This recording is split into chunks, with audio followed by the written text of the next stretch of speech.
my own and it's 10:15 a.m. and you're in the building where you work, tweets are not your own. People see you as the person who then goes on TV later and is covering this presidency objectively, where you've spent an hour of your day responding to people on Twitter or tweeting nasty things that, just to other journalists see them. And I think that is not covered at all when one talks about the president tweeting. It's like those who are covering him and are tweeting, some of those Twitter feeds are a hot mess. Look, we want the relationship to be better. I'm a very pro-press person just because I love democracy and the First Amendment. But there's a reason that the president decided not to attend this year's White House Correspondents' Dinner, and the rest of us will stand in solidarity with him. I respect that decision because there's a two-way responsibility here. And the other thing I would just say about all this is there's also a selectivity to reporting. So today, the Politico Morning Consult poll shows that the president's approval ratings are higher than his disapproval ratings. You're not going to hear that. I don't know if we heard it this morning. I didn't listen to every word said, but you're not going to hear that. If it were the other way, and when it is the other way, it's every screaming headline, it's every chyron, it's every lower third on every cable station. And so there's a selectivity there also of what do we choose to highlight as a press versus what do we choose to allow to recede into the background? So the New York Times, it seems to me, has a virtual beat, and in that beat, which often merits a front page story, the beat is the president. President Trump is an aberrant president, and this beat, I would argue, is sort of largely owned by Maggie Haberman. And I know the president's views of Maggie Haberman, and yet why does he speak to her? What do you mean his views of her? Well, I know. I mean, his views of hers. He doesn't like her. I mean, I've Why heard would you this. say that? Well, because he's told me. Michael, I just have to push back. That's just not true. I think it's inappropriate to say who the president does not like, respectfully. And you just made my entire point about how he's covered like he's, a guy sitting next to you on the bus. He's the president of the United States, and he obviously respects her because he gave her an interview last week. No, well, that's what I'm asking. She's one of two journalists he called right after the healthcare bill was billed. Totally, and I'm wondering why she literally writes. You can't not follow what she says and not conclude that this is her. Literally, it's a beat. The aberrant presidency of Donald Trump, New York Times beat. She's the writer on that beat. I know what the president thinks. I mean, I know what he has said about her, and yet he reaches out to her. So I'm just wondering what. I mean, maybe that's a good thing. You can say, you reach out to people. Well, it certainly undercuts the ongoing premise that, he's not giving access to the press or he's not fair to the press. He does. He gives interviews. But I just have to back up because you've mentioned somebody by name who I regard as a very hardworking, honest journalist who... Yeah, no, it's on me. You didn't mention No, she's a very hardworking, honest journalist who happens to be a very good person, a good person, a mom of three who works hard, who seems ubiquitous in print and on TV. And I think just had a really nice profile written about her. But since you mentioned somebody by name, it just felt a little uncomfortable. But look, Donald Trump is somebody who, as a businessman, as a successful businessman, as a very well-known New Yorker, who bet on New York and had vision when no one else would, who's a master brander, who is successful in television, he is somebody who has always dealt with the press. This is not unusual, unfamiliar, uncomfortable for him at all. He's a natural with the press. What's different is him being in politics. That's what's different. And what's different for the press is, in my view, is covering somebody in politics, now in the presidency, who is not a typical politician, who you weren't used to covering when they were a governor or a senator, where you had that relationship with them and their staff that was political/government in nature. It was Washington in nature. It was state government in nature. So it is look, everybody's still trying to find their way in that regard. But President Trump is somebody who has had a relationship with the media and frankly has had a lot of positive press over the years when he has been interviewed about his businesses or interviewed about his real estate projects or his other products that he's put out there, as golf courses, which people love around the world. So this is not new to he and his family. What's new is that he's the president, and it's a whole different type of coverage. But I would implore everybody, really, if you look at, and when you think about how the first 100 days will be covered, I can close my eyes and tell you exactly how they're going to be covered. And then I can tell you exactly how America is going to want to see them. And we're going to speak directly to America, because if you look at the long list of things that the president has done that matter to people, that have real people impact, it's impressive. And when people feel like jobs were created or employers decided to attract and retain a workforce here rather than bringing those jobs abroad, when you think about the investments that were just sitting on the shelf in the billions of dollars with some of these companies, some of these employers, this is a president that's done things for the job creators, the job seekers, and the job holders. And we intend to convey that message whether or not it ends up being covered. And let me just say something. There's a story that's been talked about infinitely on TV that is almost gone this week because other things filled in. But I would argue there were always other things that would have filled the vacuum. Just nobody wanted to cover them. It's not exciting to cover energy independence and common sense environmental regulations. It's not exciting to cover tax reform. It's not exciting to cover how to get back on track with healthcare reform. But that's how he'll be judged. The forgotten man or forgotten woman didn't just come out of nowhere. They still feel like they're forgotten in terms of how this administration and this president is being presented to them. Let me ask just a process question. So you have a quantitative increase in news outlets, and you have a quantitative increase in the news that you're producing. I mean, I think it's safe to say more news comes out of this White House than any, certainly in my recollection. Well, he's doing more. Well, he's making news, certainly. What does, in that situation, don't you get to a point where actually you can never keep up? So many news outlets, so much more news. No, it's something I intimated earlier. You're asking me why this coverage. Some of it's a sign of the times. There's so many outlets and there are so many ways to be the media all the time on social media platforms, doing live outtakes on a TV show. This is very different from decades ago and it's even different from, I would say, the last Republican presidency with President George W. Bush, where there's just more and more disparate media. And there are additional opportunities to just always be on and always be covering.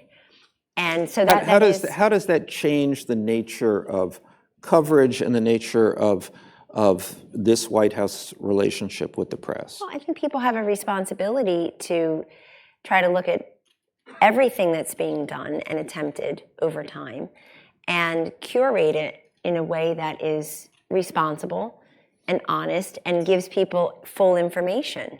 Again, I saw all during the campaign and I see it again now. A huge difference, indeed a disconnect between what people are being told is important to them and what people actually think is important to them. That is something that really has not changed in covering President Trump, from candidate Trump to President-elect Trump, which is people are being told, this is what's important to you, so I'm going to have headlines about it. We're going to talk about it all night long on cable TV. This is what's important to you. And the reason I know it's important to you is because I keep saying it's important to you. And so do the 10 people on the panel. And yet, there's not a lot of evidence. If you look at those TV networks and those print outlets' own polling, look at their own polling, what's actually important to people is not being covered. Jobs, economic growth, healthcare reform. And when I say covered, I don't mean check the box and cover the Tuesday group versus the House Freedom Caucus and what was said and what was done. I mean the issues at hand. There are people who say immigration is important to them. There are people who say the border is important to them. One outlet covered Attorney General Sessions at the border yesterday. That was news. And I understand why the media don't want to cover an Attorney General on a tarmac for nearly an hour, but why aren't they covering this Attorney General when he's at the border, following through on a major policy? Because it's not as exciting as palace intrigue. I mean, it's important to cover it. That's news. If we had more time, I would go on to talk about the nature of message and who's responsible for that, and how you clarify your message and how you get the media to hear your message. But we have no more time. I'll just make one quick comment on that. I still think our best messenger is President Trump, and I favor him doing press conferences. I favor him giving interviews. Just so we're clear, I mean, none of us can be a substitute for that, not on the campaign, certainly not in his administration. He is the best messenger, and as is the Vice President, Mike Pence. They're the best messengers, and they're the best spokesmen for what is happening in this administration. But messenger and delivery, I think delivery now, what is different is delivery is not just a style. Is it pipe and drape? Is what color tie are they wearing? Are they at the podium? Who's behind them in the shot? These questions that politicians have been asking forever. Delivery now is a system. And we are delivering the message, we as an administration are delivering the message through many different outlets. So that's the whole point. Social media platforms, traditional networks, cable networks, newspapers, I suppose, other online presence that people have. People are getting their information through so many different systems. That delivery is now a system. They're getting their information through so many different sources that it's a system. And it's that I think is very unique to these times. And I believe that President Trump is a very unique, well-positioned messenger to meet that new call of these different systems, these different opportunities to message directly with people. Thank you very much. Thank you for having me. You and I will be continuing this.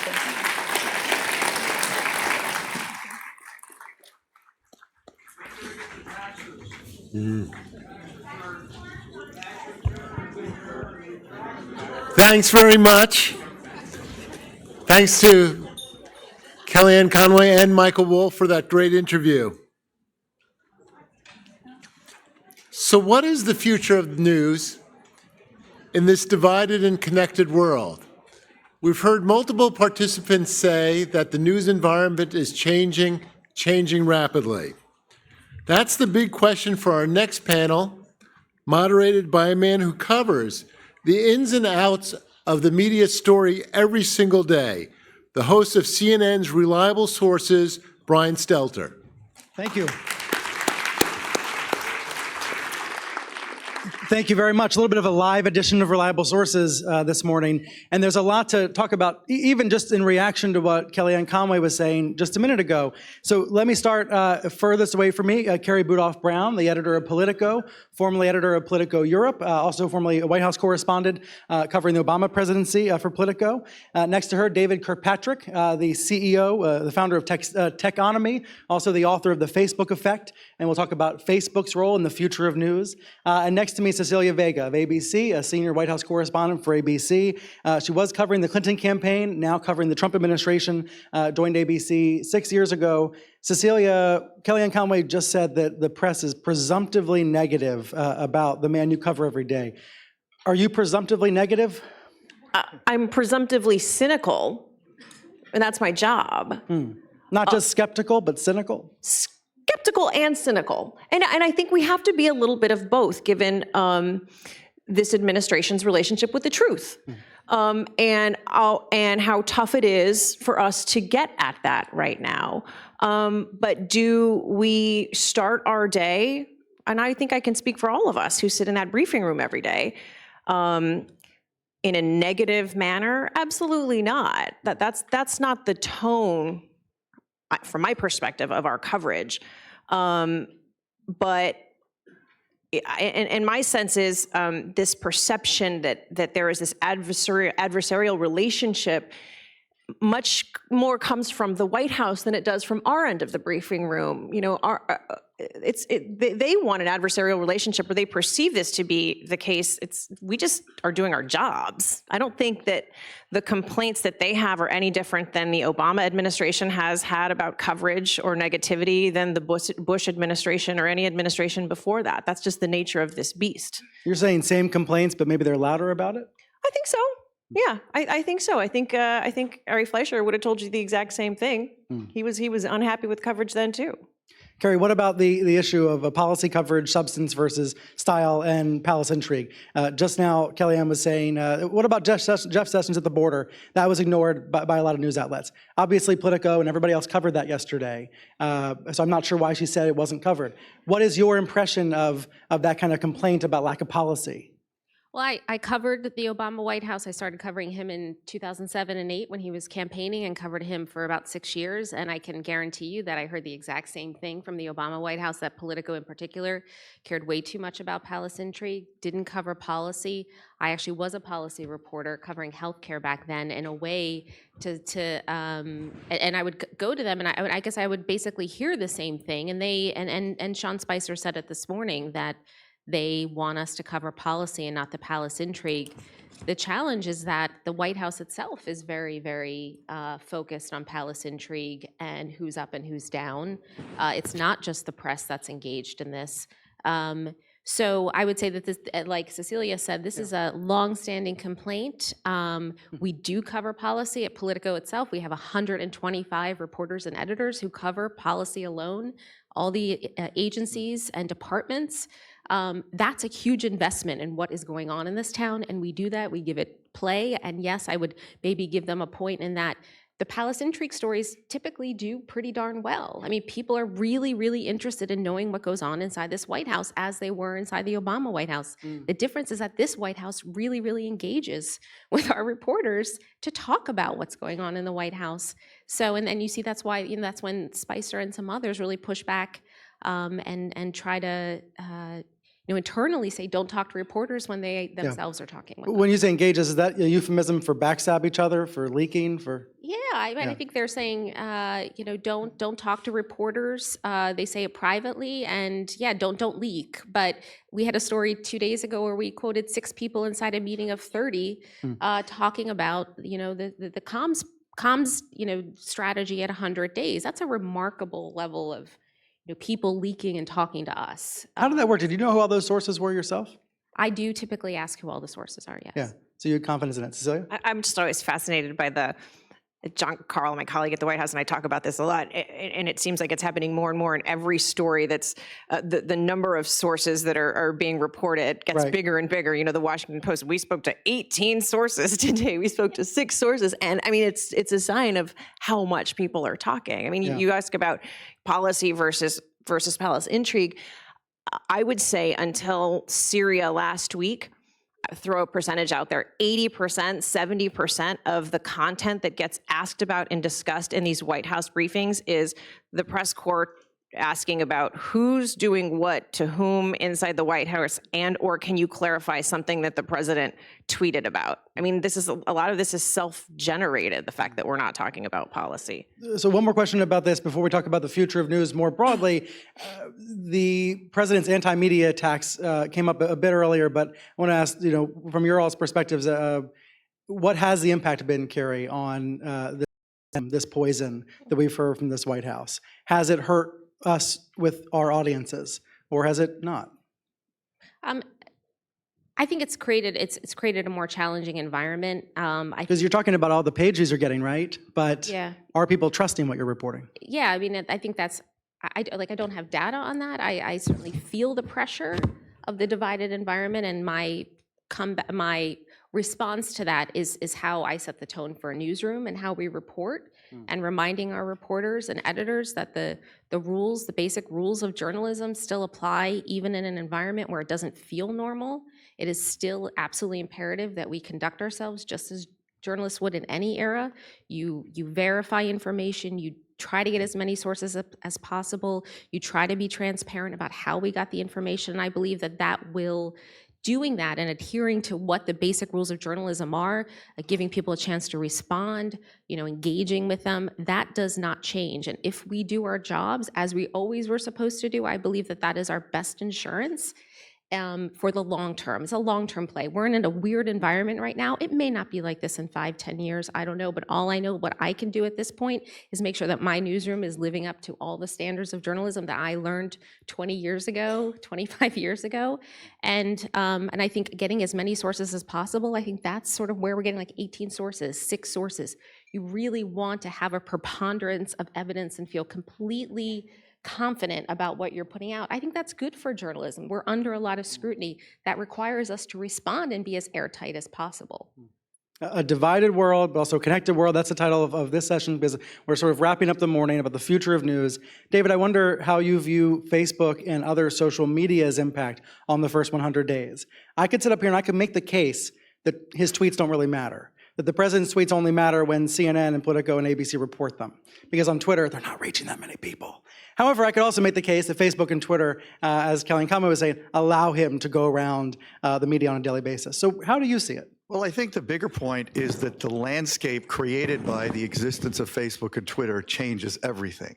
I think this very well-programmed morning started exactly right, not only with a Pulitzer Prize winner, but somebody who won a Pulitzer Prize for reporting using social media to include his sources include his audience as his source, and to kind of create a collective process. Because the fundamental difference of a connected world, in my opinion, is that it's a participative age.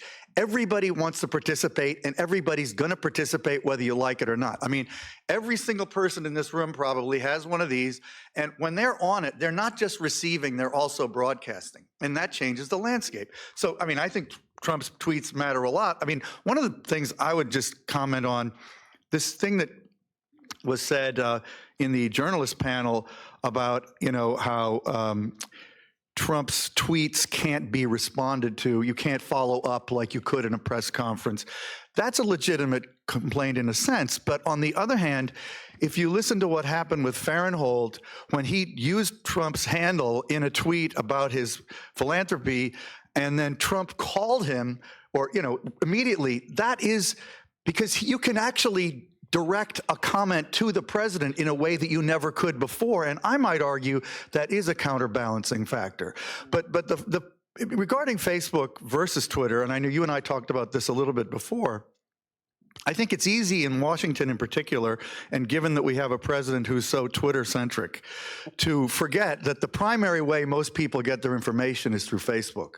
And oddly, not just in the United States, increasingly and pretty much definitively now, on a global level, the primary source of information for people is Facebook in all but like 3 or 4 countries, right?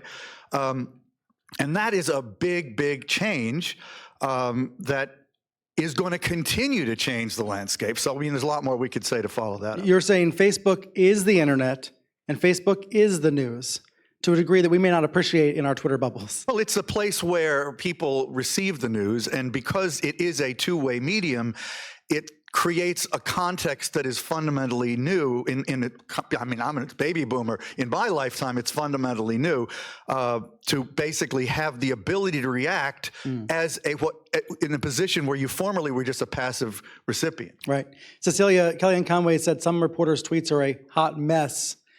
During the campaign, this was also an issue. Some were printed out. She would show examples. Do you worry? Do you think? Do you double think before you tweet? Yes, without a doubt. But it just goes back to this conversation. I mean, the pressure is on all of us now more than ever to not screw up, to get everything right. And Twitter as a medium for me is no different than going on the air on World News or Nightline or GMA. I mean, you can't screw up on Twitter. You can't screw up on air. I can't screw up in my reporting online. There is no differentiation anymore between the outlet that any of us are on. But I just wanted to go back to what you were talking about right now in terms of how this social media impacts us in real time. Just yesterday in the press briefing, when I'm sure all of us are aware in here, Sean Spicer made that comment about the Holocaust in Syria that has since blown up, rightfully so. He made it it kind of landed in the press briefing. None of us, I think, sort of really knew what to do with it. It took about 5 minutes or so, few minutes. I don't know, in real time, every sort of warp speed in there sometimes. and I'm looking on my phone, and suddenly we're seeing on Twitter, and we're seeing from our news desk that this thing is blowing up. And so we came back around and said, hey, Sean, do you want to respond to this?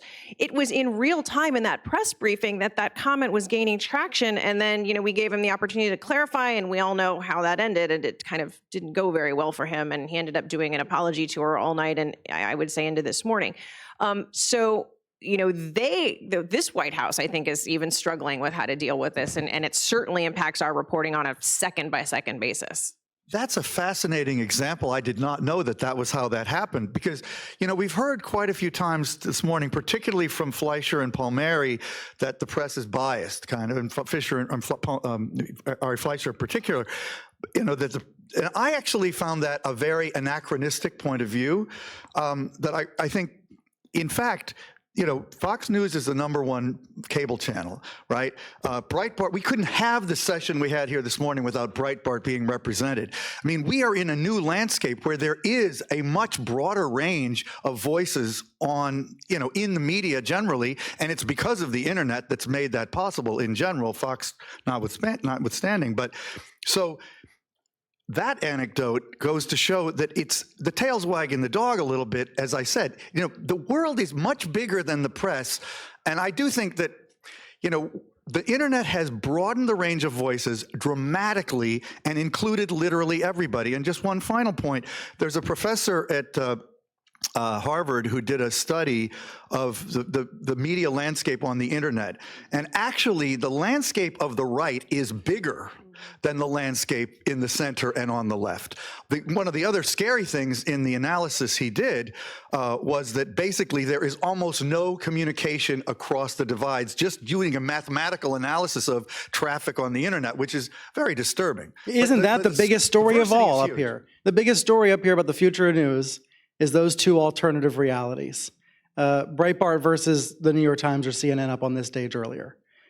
Is there anything Facebook or other companies can do to heal that? Because that's a profound wound, a gaping wound. That's the question they're asking themselves. I mean, this is a very big question at Twitter and Facebook right now. And anybody who has read, and if you haven't, you should read Mark Zuckerberg's extraordinary 5,800-word essay of about a month ago, 5 weeks ago, where he very kind of, I think, contritely acknowledged that fake news was a problem. Before we go there, can you remind us about November? Because you had him on stage. Well, I had him on stage a couple days after the election. 2 days after the election, which was where he said his famous, I was interviewing him and he said, it's a crazy idea that fake news affected the election, which he has now essentially retracted.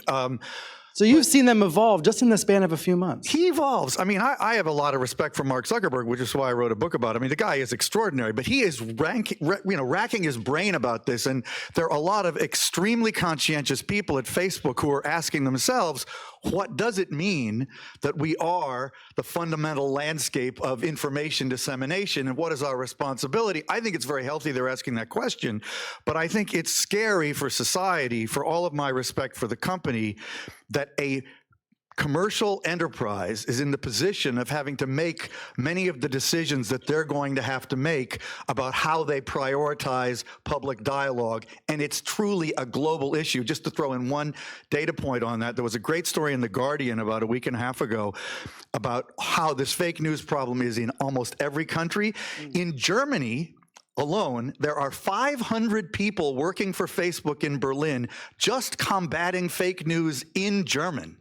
And it's a huge— because they're required to by certain laws, right? In Taiwan, the Taiwanese government's worried about Facebook's doing, but they're in all these countries. It's hard for a company to do it, and also I'm not sure a company should do it, but that's the position we're in.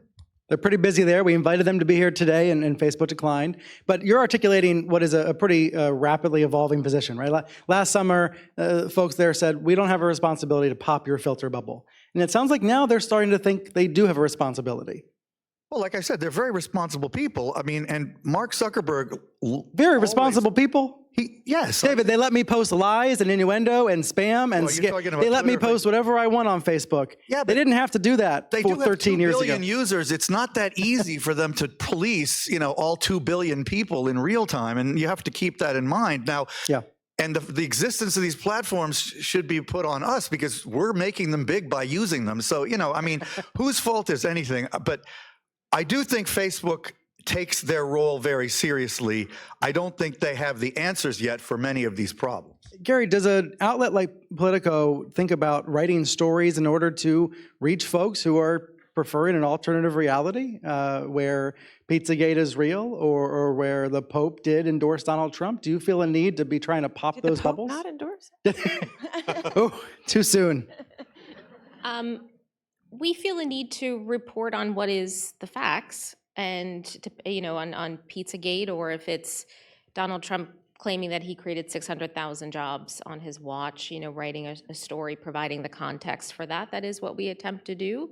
So yeah, we try to, that's not sort of our sole mission these days to write but when we're presented with sort of glaring factual inaccuracies, I do think we have an obligation to make that clear in the course of our writing and reporting on something. I think it's been interesting to watch the evolution of this over the course of the campaign into day, I don't know what we're on now, 89 or something, of Donald Trump's candidacy and presidency, and how we as a media have struggled to correct the record. Have we struggled? Do you think it's been?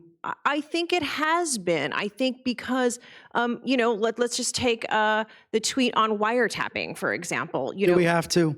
Is it? Do we have to? Too soon, also. But at what point do we say in our stories, print or broadcast, digital or otherwise, this is just not true? Outright, this is just not true. And I think we are now at that point where we're doing that. I think it took us a while to get there because there was this sense of, is that our job as a media to be fact-checking every single thing? Can we possibly fact-check every single thing that we're reporting on? I don't know that we can, but I do think we're doing it much more than we were. And to go from fact-checking to narrative checking, which is when he says he's had 600,000 jobs created, what is he really saying? What is that really a part of a narrative? Or I'm going to build a wall, or yeah. Right. You could make the case, Carrie, that this White House has actually been pretty conventional. We've heard that word a couple times this morning. Conventional in its use of media. Has not been doing, live, daily Facebook Live shows with the president. Has not been creating a new form of media through social networks in a way that's been all that disruptive. Would you subscribe to that idea that, we've seen some experimentation, but the world has not been flipped on its head in the past 12 weeks?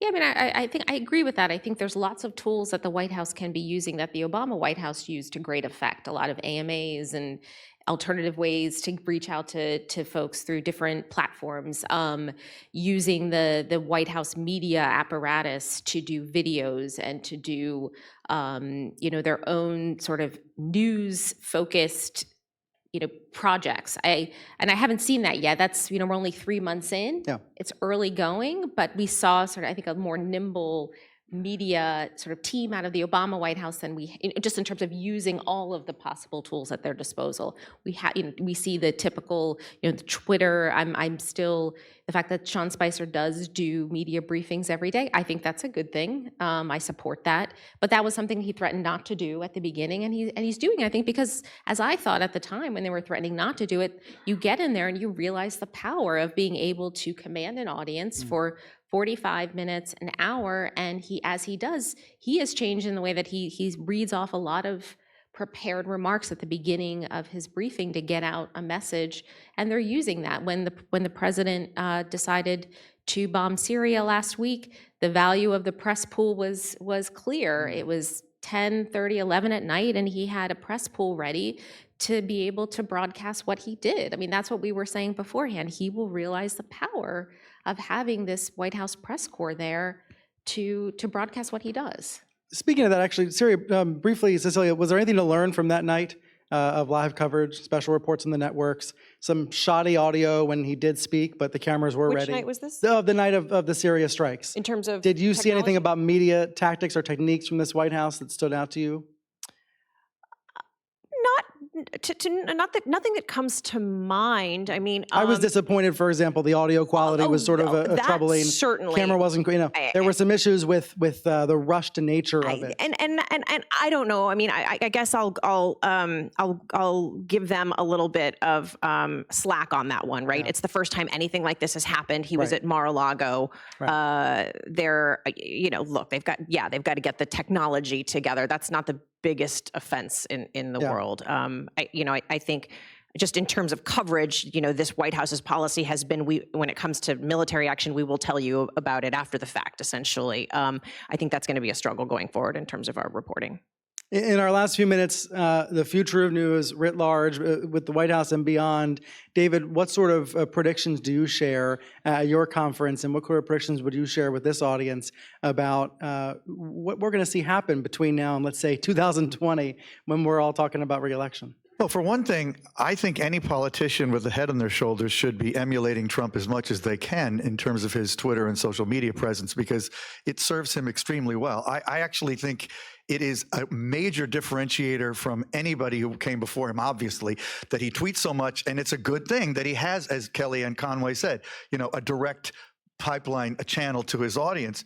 And, frankly, good leaders should probably do that from now on. I mean, one of the ironies about the Obama administration that many of us in the tech world were very critical of was, he got elected because of social media. And then once he got in office, basically there was none in evidence to speak of. He didn't use it to govern. He didn't use it to marshal a community of support for his policies once he was in office.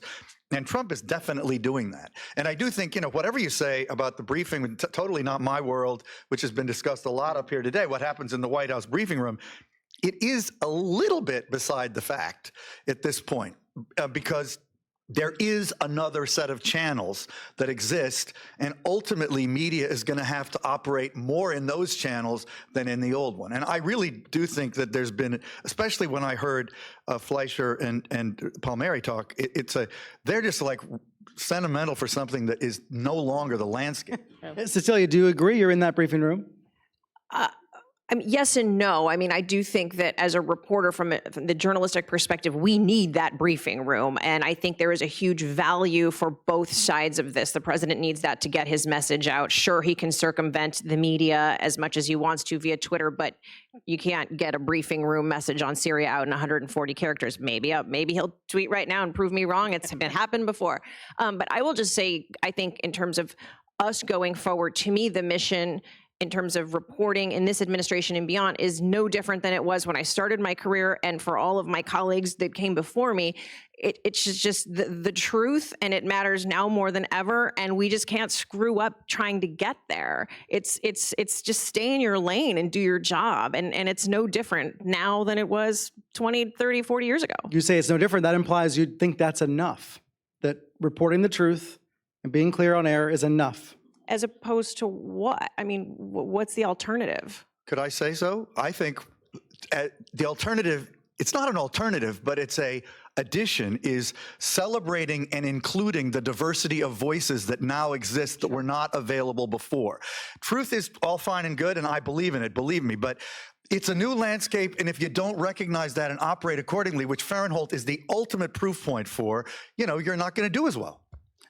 Carrie, what about Politico and how it views the future news? How's the company changing to adapt what we're describing up here? As I said earlier, I guess it's an intensive process of examination of like all the stories that we put out, or the stories that I believe are going to have a higher impact or get a lot of scrutiny. I would say we're looking for new ways to reach new audiences and new forms of storytelling.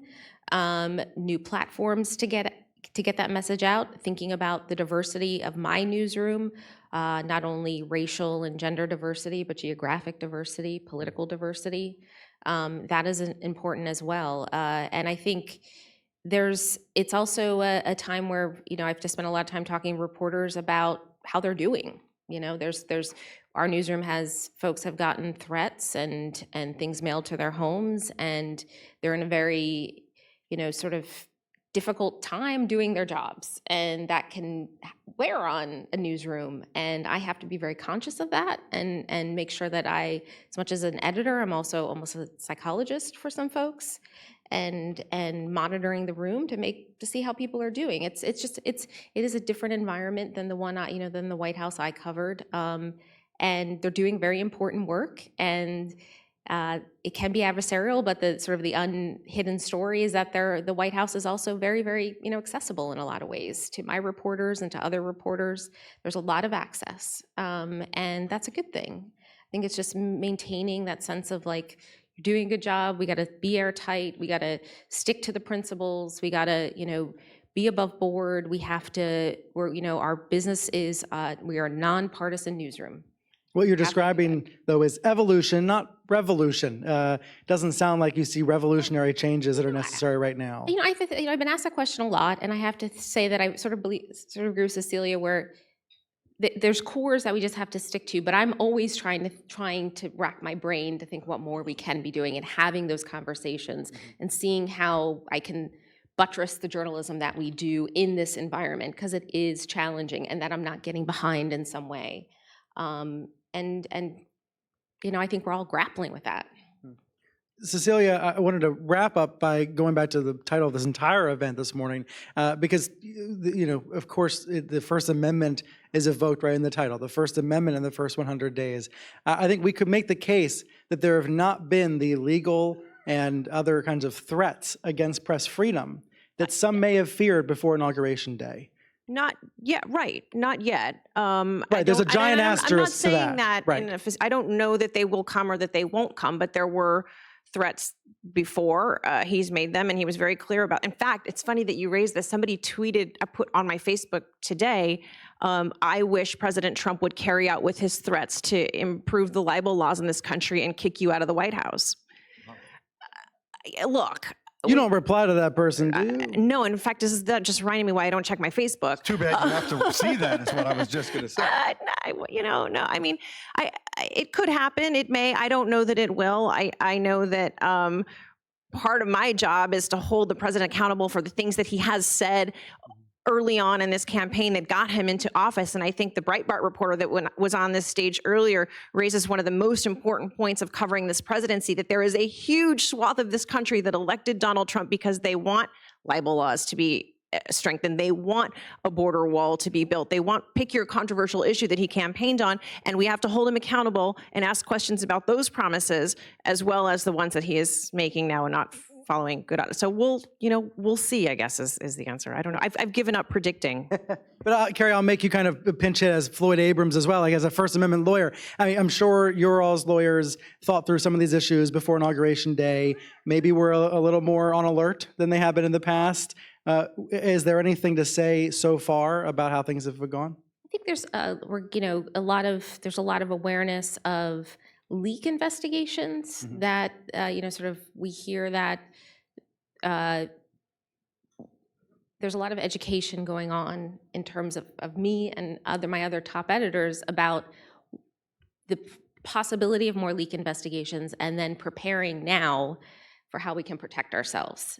And how you talk to sources, right? How you talk to sources, what you agree to do, a lot of sort of offensive discussions about how we can protect ourselves now, with the assumption that we'll see more leak investigations out of this White House than the last White House, even though the last White House did not have was pretty aggressive about this. So that's sort of what we're hearing. And of course, David, there's technological solutions to some of the problems that are posed by, for example, leak investigations. Well, what are you referring to? Because new apps, and new messaging software that people are using that are perhaps safer. Yeah, right. Some of these very secretive, highly encrypted message systems. So wrapping up, tools that can be used to evade a lot of things these days. Are we, David, more divided or more connected in this world? Well, I think we're more connected. I mean, political division is to some degree a function of connectedness, and I think a function of the proliferation of voices, which has allowed voices to come to the surface that were essentially suppressed before. And I think that's part of what Trump himself is saying, and the Breitbart people are saying. And in the long run, I think that's healthy, even though I don't agree personally with a lot of those voices. something the president and the press have in common, reckoning with the ability to hear from everybody at all times. To the panel, thank you very much. Thank you for being here, and thank you all.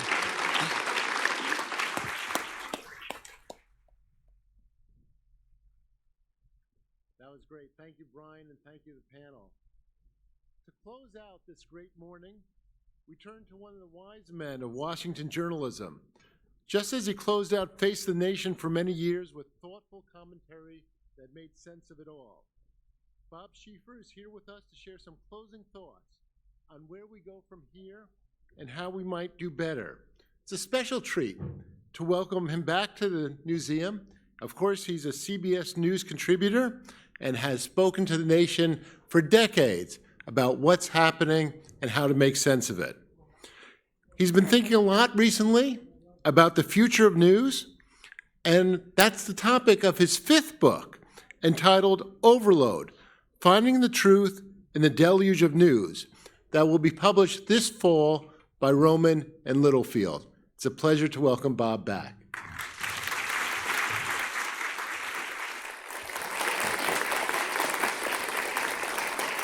Thank you so much. Thank you all so much for being here, and I want to congratulate you on your bladder control. Just going to jump in quickly here, guys. If you're watching, thanks for watching Fox 5 Live. It's Molly here. You see Bob Schieffer on your screen. This is a live event we're watching at the Newseum, downtown Pennsylvania Avenue, and it's about the First Amendment and the first 100 days. So it's called The President and the Press. Earlier, we heard from KellyAnne Conway. She was who we came in on right away. I wanted to jump into her live. We're going to jump right back to this, and then I'm going to replay Sean Spicer, who was speaking earlier. So thanks for watching, guys, and we'll keep it on this for now. You're watching this live at the Newseum. Here's Bob Schieffer. Second only to my love of journalism is my love of art. And back in the day when I was struggling to find my artistic style, an art instructor gave me some of the best advice I ever got on anything. He said, look, stop worrying about your style. Just find an artist that you really like and copy him. Copy everything he does. And he says, as you do that, you will understand how he resolved the problems, and your own style will evolve out of that. So I want to tell you this morning, if there are any aspiring reporters, if there are news executives who are wondering, what is it that a reporter is supposed to do? What is the role of the journalist? I say this: get the story that David Farenthal wrote about how he covered the campaign and copy every single thing that he did. If you do that, you'll be just fine. And that's the best advice I can give you this morning. I really enjoyed the discussion. I thought the previous panel was one of the most pertinent of the morning, and I thoroughly enjoyed hearing Brian Stelter and his crew there. It was quite good. I want to try, and I've actually been asked to try to put all of this in some context. This was my 14th presidential campaign, and I will say this: it was not like the others. Normally, a campaign has some slogan or something that always comes to mind when you think of a campaign or that reminds you of a campaign. I like Ike, Nixon's the one, all the way with LBJ. But the question I was asked most often, and the thing that always comes to my mind that will make me remember this campaign, was, have you ever? And I want to tell you the answer to that is no. I have never seen anything like this campaign. I said that so often on television during the campaign, it became a drinking game among my younger colleagues at CBS. Every time I said, old Bob just said, hey, he's never seen anything like that, they had to take another drink. Luckily, we had a lot of designated drivers, so it all came out fine. This was truly a campaign like no other. It was a campaign where, for the first time in a long time, money didn't seem to matter. Just ask Jeb Bush about that. A campaign for the first time in modern history The two parties nominated candidates that the majority of people neither liked nor trusted. Where body parts got more attention than foreign policy at times, and where attitude often counted more than facts with voters. It was a campaign that provoked the former Speaker of the House, John Boehner, to brand candidate Ted Cruz as Lucifer in the flesh. And the Devil Worshippers Society challenged that and said, no, not true, he's not one of us. It's true, you can look that up. Strong letter to follow, but this was, in my opinion, the worst campaign I ever covered and perhaps the first of my life.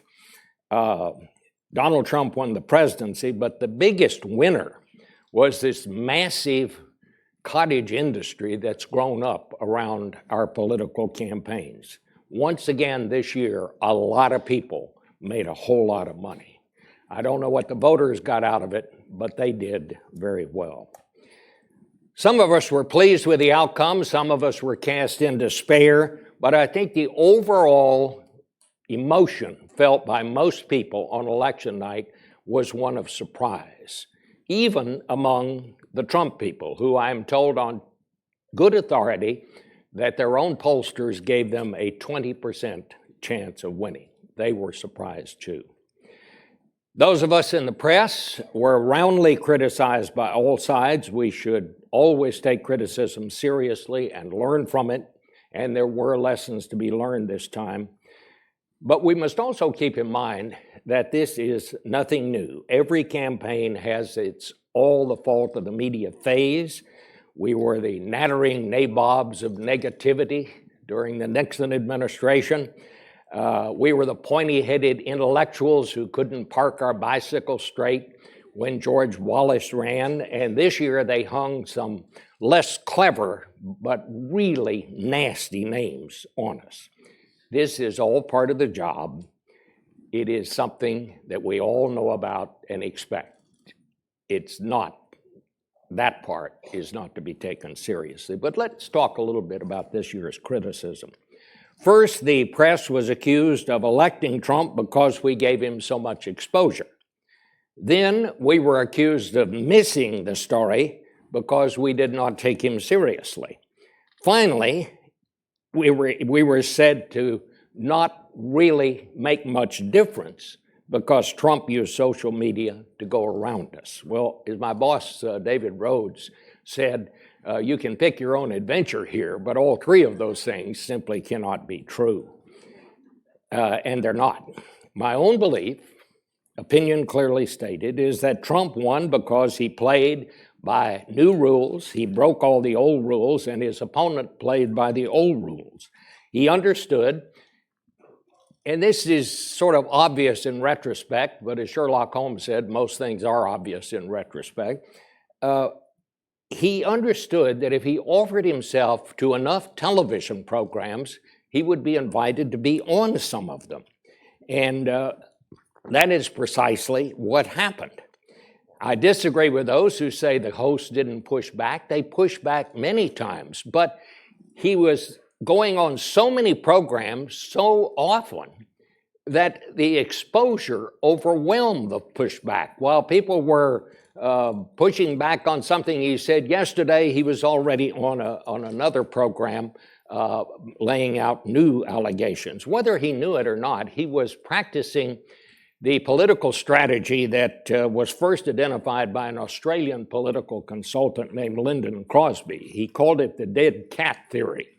And the way that works is, no matter what the conversation people are having at a dinner party, if you throw a dead cat in the middle of the table, the conversation immediately turns to the dead cat. Donald Trump threw cats dead and alive on the table every time the narration went this way, and suddenly the attention was back on what he was talking about and was on him. I think in contrast, the campaign of his opponent Hillary Clinton did it the old way. It concentrated on fundraising and controlling the narrative, as they say in politics. In other words, never leave your candidate in a position of having to answer a question that does not fit the theme of the day. limit live interviews, respond to all questions with well-rehearsed, focus group tested answers. After Trump had been on Morning Joe a number of times, I called him up and I asked Mika Brzezinski, I said, why don't you ever have Hillary Clinton on? And she said, getting an interview with Hillary Clinton is like getting an interview with Mother Teresa.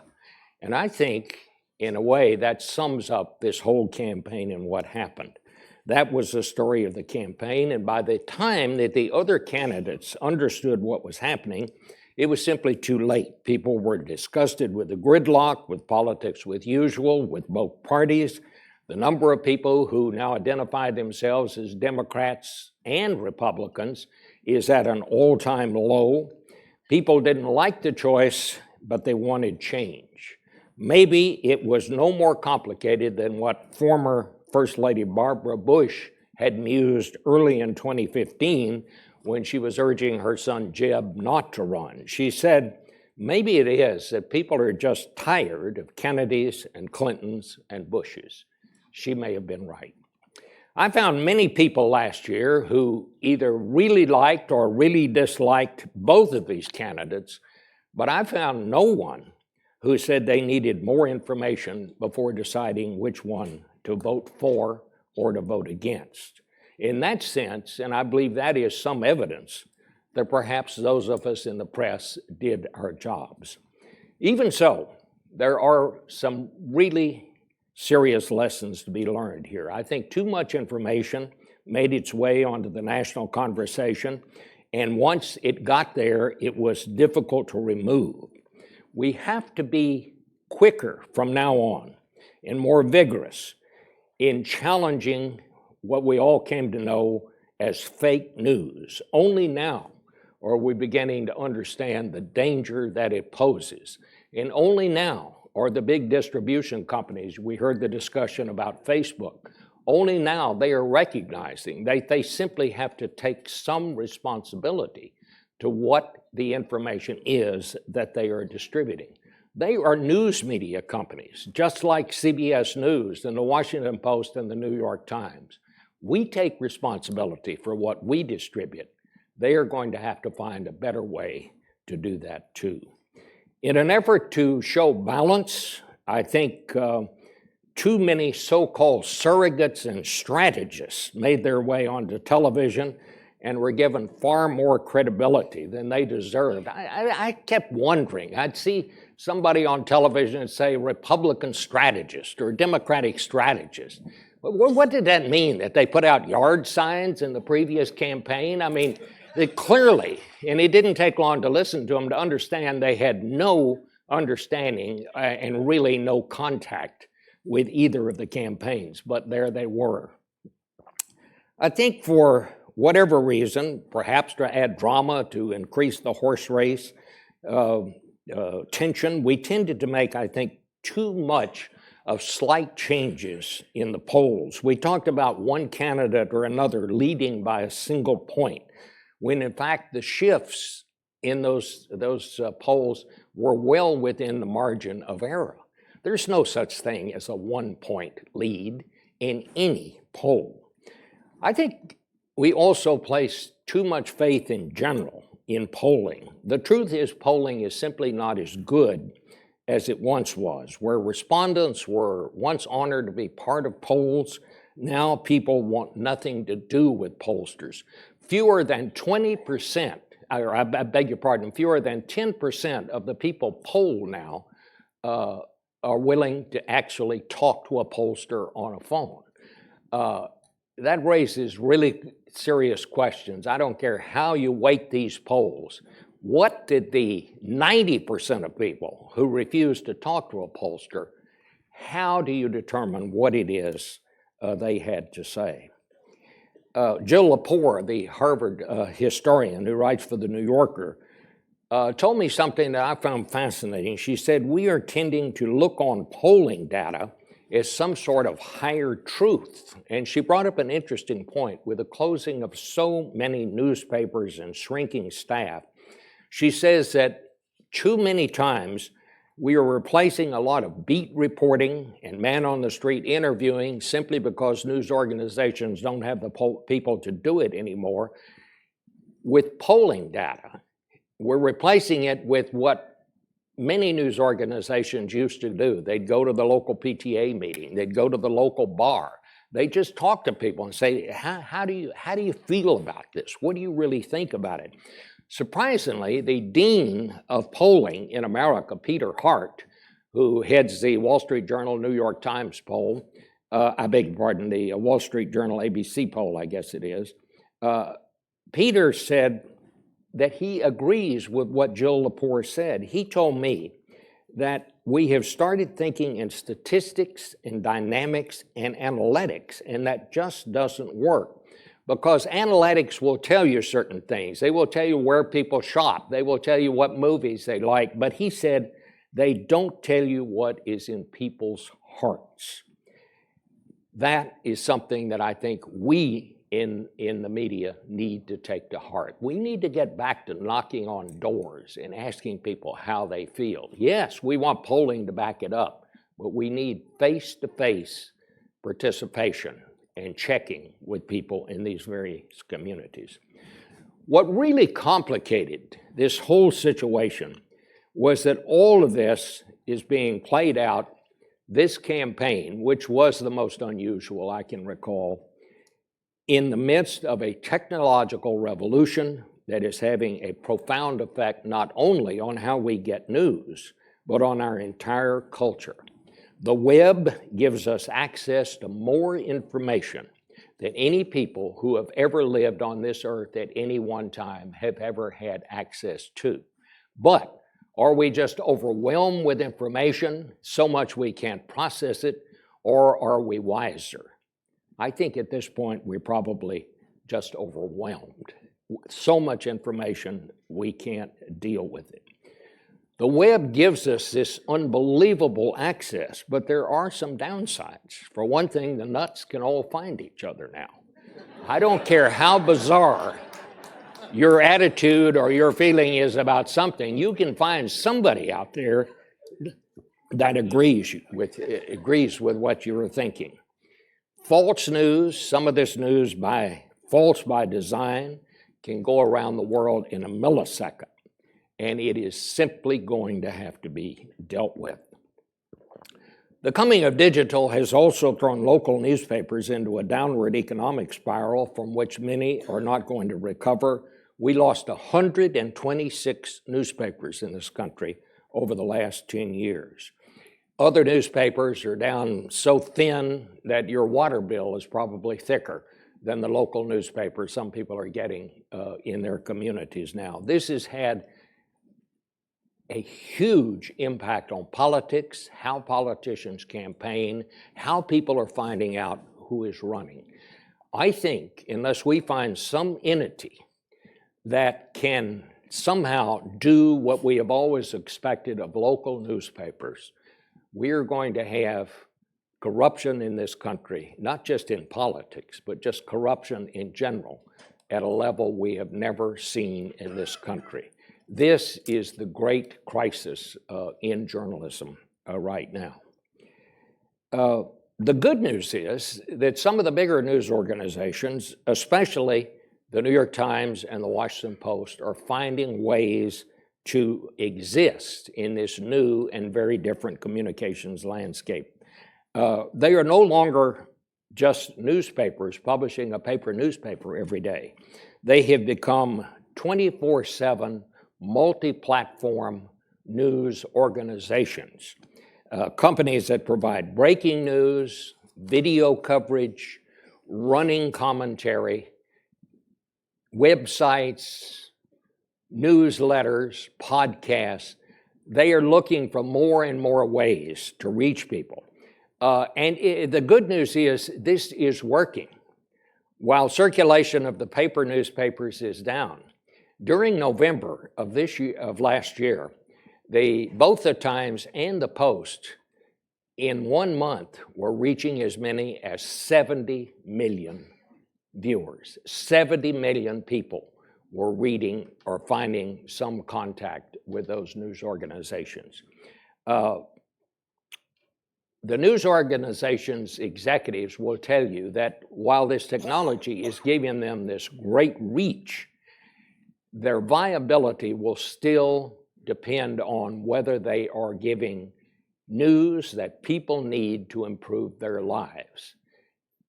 If you can do that, if you can make your news organization relevant by providing information that people have to have, then they will survive. And there must be new concentration on that by all news organizations as we go forward.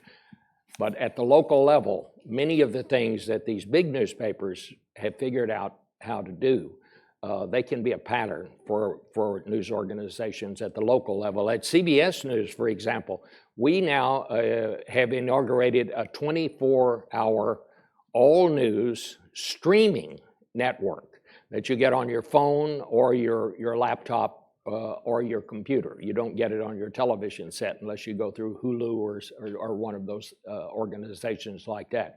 During both political conventions last summer, we would sometimes have more people looking at that than were watching CBS News on the television network. So there are ways, and we will find a way to accommodate, but this is just like we're in a place here now where the world was after the invention of the printing press. Martin Luther said it was God's extremest, greatest gift, but it took a while for the world to work its way through that. It was also, there were 30 years of religious wars after the invention of the printing press. Eventually, equilibrium was reached. We're in another period much like that. Equilibrium has not yet been reached, but we have to recognize where we are. I want to close by just talking about, in this new and very different world, what is the role of the individual journalist? And quite simply, it is what it has always been. We are not the opposition party, as some would have you believe, nor do we believe we are, nor is it our place to sit down and shut up and let the world pass by, as some have wished that we would do. The politicians, government officials, and journalists all have very different roles. The politicians are there to run the campaigns. Government officials are there to run the government. They are there to deliver a message. Our job is simply to check out the message, determine if it's true, and if so, what will be its impact on the governed. In a totalitarian society, there is only one source of news, and that is the government. In our form of government, an independent press gathers accurate information and provides it to the citizens, and they can take that information, compare it to the government's version of events, and then decide what to do about it. Those who would underline our role are, quite honestly, and I mean this directly, undermining the foundations of this country and what it was founded on. We must always remember and never hold ourselves out to be the exclusive source of wisdom or morality. We are not. Our job is simply to ask questions and to keep asking until we get an answer. That will not always be easy, nor will we always be the most popular people in the room, but that is what the founders intended, and it is as vital to our form of government as the right to vote. I've been a reporter for 60 years, and I have never been prouder of my profession than I am today. Thank you. Hey guys, I'm just going to jump in here. This is Molly here in Washington, D.C. You're watching Fox 5 Live. You just saw Bob Schieffer there at the Newseum for this President and the Press event. Bob Schieffer is 80 years old. He's been in journalism, like he said, 60 years, so since he was 20. And I just wanted to make sure you guys Bob, are still thank you so Thanks for much. That's a joining us very here. hard act to follow. This event may be I would wrapping like up, to but I'm thank going to bring all you of you for something else participating very in special this from session it, today. directly It's been after this. 82 Let's see days how it since concludes Donald Trump here, was and then I'll inaugurated. jump back in with It'll be you. 1,302 days until the November 3rd, 2020 election. I therefore think that this symposium fulfilled our original hope of trying to evaluate what's happened so far and think about how we could do even better. I was heartened by many of the reporters who said that they had access, that they were reporting, that they were doing their job, that the initial fears perhaps of intake, that we wouldn't get the information, have not, or have not yet, depending on your views, been realized. At the same time, I think many of the reporters and the government officials repeated over and over again that we were having problems digesting all the information that was not now available to us on all these different platforms, and that we had to do better, how to do better to go beyond palace intrigue, how to do better to understand the long-term policy implications, and as we heard several times, and as David Fahrenholt led off, how to do better to take advantage of all these new platforms that we have available to us. I know that you believe that the First Amendment is not only the responsibility and privilege of the people who have been on the stage today, but really of all of us. That is the foundation of our democracy and something that we need to celebrate and defend at all times. I hope that you'll join with the Newseum in the months and years to come to participate in these discussions as we continue to evaluate how freedom of the press and the other freedoms that are so essential to our democracy are faring. We hope that you'll participate in more programs like this. We hope that you'll follow our social media platforms. We hope that you'll support our mission. And most of all, we hope that you'll be part of this conversation that Bob laid out so well on how we all must discuss what is happening to our country now and in the days to come so that we are a truly informed citizenry. Thank you so much. Thank you to the Knight Foundation and the Kovler Fund for their support. And most of all, thank you for participating in this wonderful morning of interesting and important conversations.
All right, guys, thanks for watching Fox 5 Live. It looks like that event has wrapped up.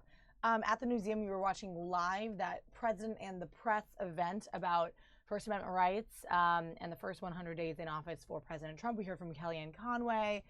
And earlier, and I did not catch him on our show, was Sean Spicer. Now, obviously, big in the news this morning after his statement in the White House press briefing yesterday and his apology this morning regarding speaking about Syria using chemical weapons, relating it to Hitler.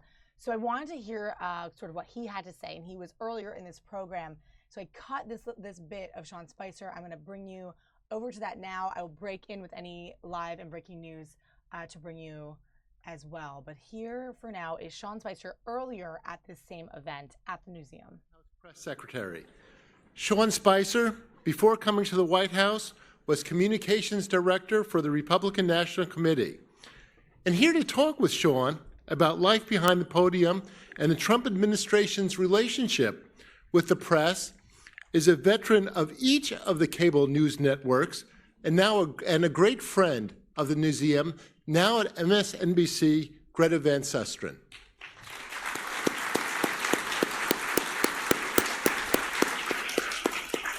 Thank you very much. Thank you. Good morning, everyone. Sean, good morning. Good morning. So, Sean, let's start with yesterday. The Holocaust situation, question. Your thoughts today? I made a mistake.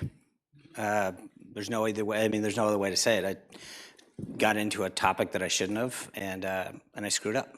I mean, you know, and I hope people understand that we all make mistakes. I hope I show that that I understand that I did that, and that I sought people's forgiveness because I screwed up, and you know, and I hope each person can understand that part of existing is understanding that when you do something wrong, if you own up to it, you do it. You let people know, and I did. So for me, I mean, obviously there's two takeaways. One is it's a very holy week for both the Jewish people and the Christian people, and this is not to make a gaffe and a mistake like this is inexcusable and reprehensible. And so of all weeks, this was not, this compounds that kind of mistake. But second of all, and so first of all, it's obviously, it's just, it really is painful to myself to know that I did something like that, because that obviously was not my intention. And to know when you screw up that you possibly offended a lot of people, I just, you know, and so I would ask obviously for folks' forgiveness to understand that I should not have tried to make a comparison. There's no comparing atrocities.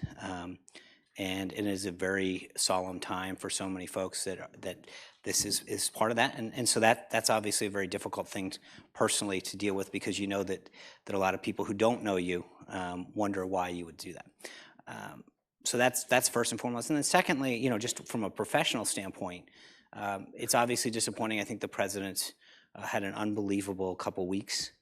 He took very decisive action in Syria. He's made tremendous progress with President Xi and his visit to China. And your job as the spokesperson is to help amplify the president's actions and accomplishments. And I think he's had an unbelievable, successful couple weeks. And when you're distracting from that message of accomplishment, and that's your job is to be the exact opposite. On a professional level, it's disappointing because I think I've let the president down. And so on both a personal level and a professional level, that would definitely go down as not a very good day in my history. Did the president say anything to you last night? Or I did not talk to him. No, I haven't talked to him this morning. Any message through anyone else from the president?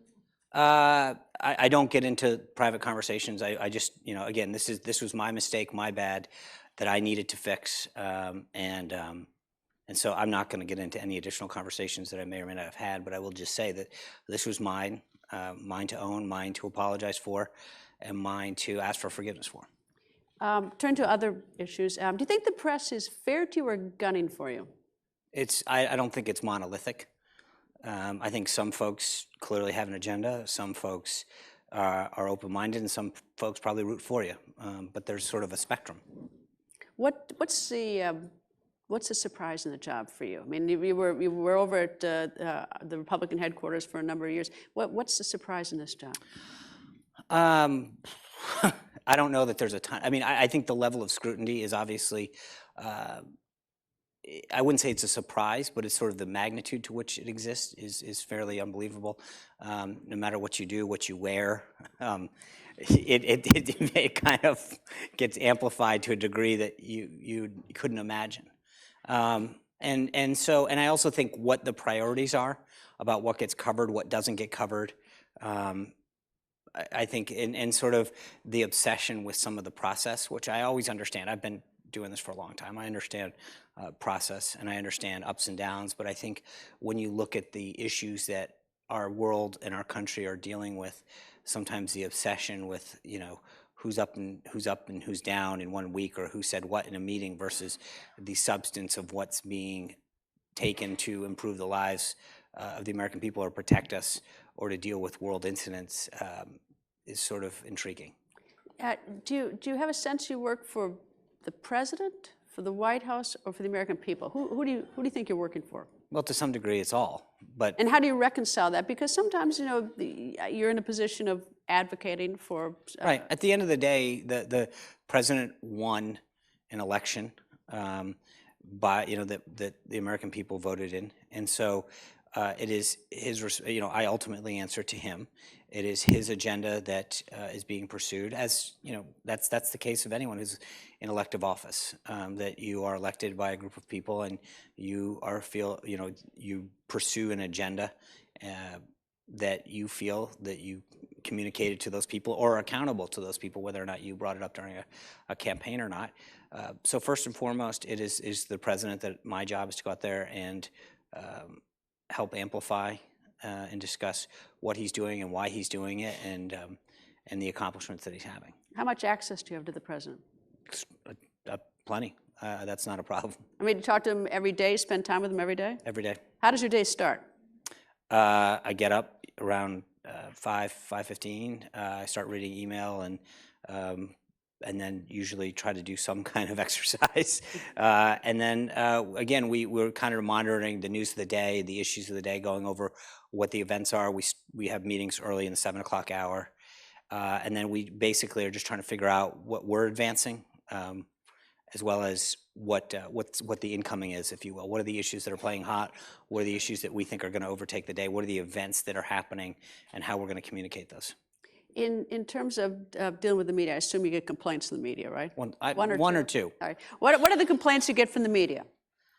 There's always going to be an issue with access. They want more access to you or access to the everything. president? I mean, it doesn't matter what to the parking lot, to the front lawn, trees. I mean, there's nothing that they don't want access to.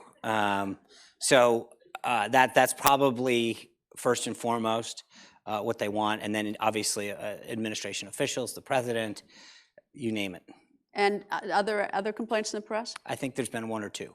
All right. In terms of, I mean, like, I'm trying to sort of see, how to facilitate a better relationship between the press and the White House. Look, I think it's naturally combative because no matter what the administration is or what the party is, the press is, always going to want more of what it is, and that's the nature of the relationship.